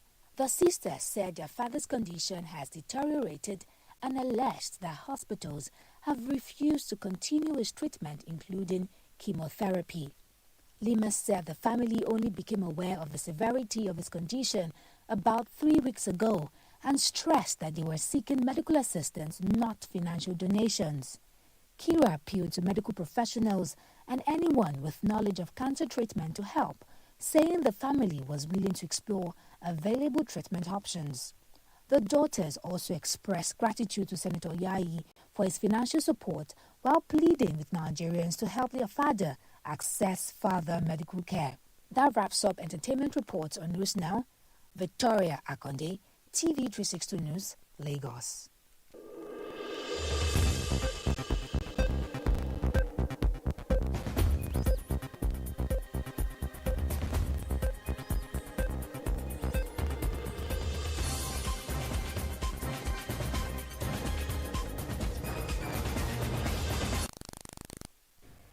On sports, Cameroon's women's football team have received a hero's welcome in Yaoundé after clinching its first Women's Africa Cup of Nations title.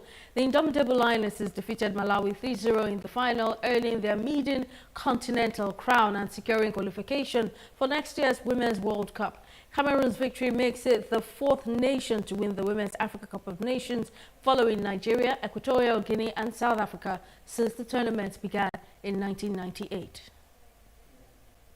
And Nigeria's medal haul at Glasgow 2026 has sparked debate over how the country's performance should be rated among its best outings at the Commonwealth Games. The team finished 7th overall and emerged as the highest-ranked African nation, winning 24 medals. That's 10 gold, 7 silver and 7 bronze. However, speaking on TV360's flagship sports program, Tosi Oluwalo, an editor, a sports journalist, now disagreed with the assessment that the performance ranks among Nigeria's strongest at the Games. He argues that several countries did not field their strongest teams, suggesting that Nigeria's medal tally was partly boosted by the absence of top athletes from some participating nations. wrestling, for example, where we knew we definitely would have won some medals. We didn't win medals. It didn't hold, rather. It didn't hold at this edition. Table tennis, for example, both table tennis and para-table tennis didn't hold at this edition. With that being that, another you would now look at is, if you judge it with, say, the past Commonwealth Games, for example, some places, some events, we also won medals in the last Commonwealth Games. We didn't win anything, although we made up many of our, you look at the last Commonwealth Games, for example, the female sprints, we did well. We didn't do well, but one thing that has helped us in track and field, for example, is that the male sprints, you saw our male athletes come up, do well, very well. But the excuse some people might give, for example, most especially for the track and field, is that you didn't see our athletes come up against the very best of the best. For example, we know that the top two countries in track and field in the world are United States and Jamaica. United States don't come for Commonwealth Games, so that alone, that Jamaica that came didn't come, so to say, with their best athletes. South Africa didn't come with their best athletes. Botswana didn't come with their best athletes. Kenya didn't come with their best athletes. And you can say that we came with the best of our best in our track and field. So even though we can see that as a success, as we are going towards the 2028 Los Angeles Olympics, we shouldn't see this as that much of a big step success, so to say, and make us rest on our horse. What we should use these Commonwealth Games to do is to use it as a stepping stone even to greater success. That's all on News Now. Join us again next time. Thank you very much for watching.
Hello and welcome to 360 Health on TV360 Nigeria, your trusted health companion.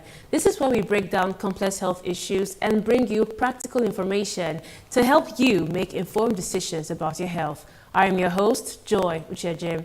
Now let's begin with today's health story.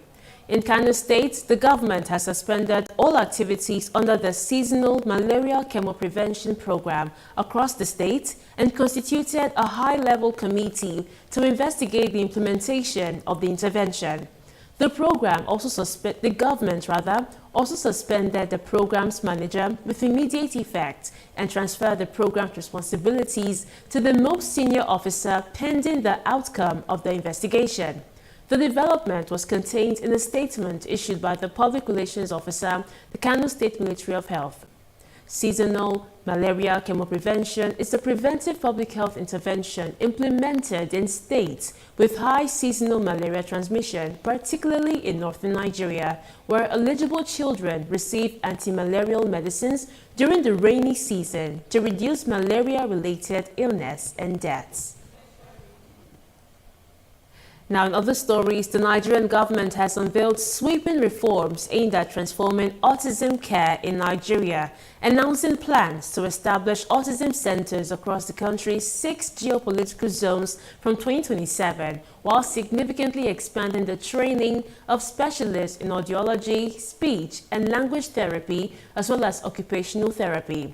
The Minister of Education, Tunji Alausa, disclosed this during an engagement with stakeholders, saying the initiative forms part of President Bola Tinubu's renewed hope agenda to improve access to quality diagnosis, therapy, and inclusive education for children.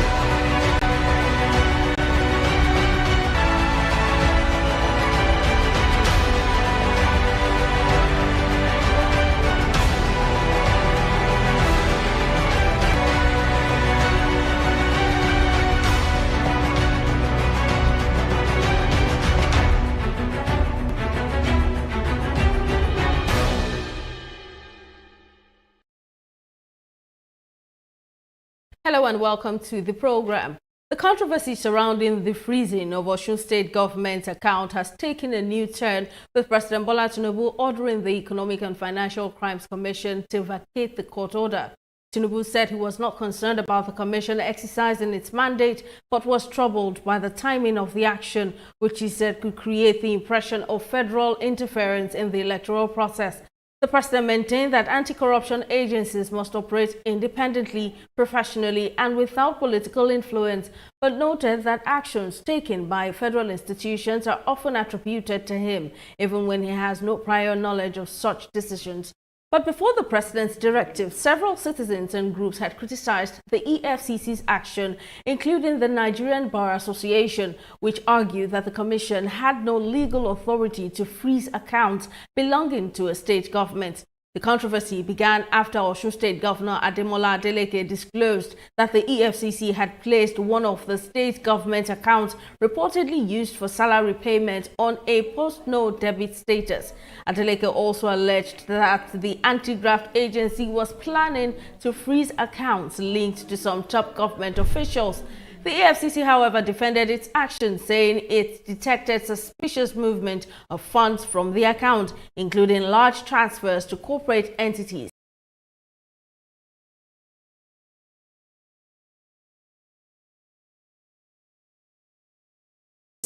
Rather than just an environmental or infrastructure challenge. Thank you for that question. So basically, I would say flooding is actually a public health crisis disguised as a disaster. Why? Because it immediately threatens life, causes loss of property, families are being displaced, and flooding creates the ideal environment for the spread or outbreaks of what we call waterborne diseases and vector-borne diseases like the malaria, cholera, dysentery, diarrhea diseases, hepatitis A, amongst others. So treating flooding as just structural or environmental crisis, as the case may be, overlooks the core public health responsibilities, which include disease surveillance, vaccinations, and water and food control, and also preventing the spread of disease, as the case may be. So I would say flooding is actually a public health emergency challenge, not just an infrastructure or environmental issue. All right, earlier you mentioned that it creates good environments for the spread of certain diseases. Now, can you list, historically what diseases or sicknesses, rather, would come in place during flooding, especially in Nigeria, and why does this particular diseases occur? Now, talking about the historical outbreaks and its connection with floods, we remember in 2024, October 2024, there were, cholera outbreaks recorded in Adamawa, Yobe, and also Borno, as the case may be, where we have about 7,000 cases of cholera recorded. Now, the diseases that are very connected to flooding, as the case may be, which are waterborne diseases, include cholera, malaria, dysentery diseases, dysentery, diarrhea diseases.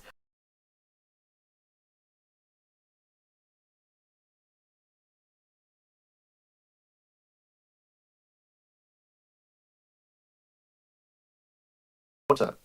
So when flooding happens, the pathogens moving from fecal material of humans and animals enter into the normal water for people to drink and what people used to cook and all that. So when these pathogens enters into normal drinking water caused by flooding, industrial overflow, agricultural overflow, people get infected by these pathogens. And when these people vomit or defecate, like open defecation, like about 47 million Nigerians practice open defecation, they rather again infect the water sources, and it becomes a vicious cycle that continues and continues. Yeah, you just mentioned that the biggest concerns is the contamination of water sources and how these diseases can pass through. So what should communities do to reduce this risk, especially when flood water contributes to these And after using the toilet or the latrines, as the case may be, and also sensitization using community leaders and speaking directly in their languages which they understand to communicate these preventive measures, like I've explained, will go a long way in dealing with diseases associated with flooding. All right, thank you so much for that. Now, climate change, reshaping public health planning. And do you believe Nigeria is adequately prepared for these emerging health threats? Speaking about climate change and Nigeria, our level of preparedness for these threats, I would say kudos to the federal government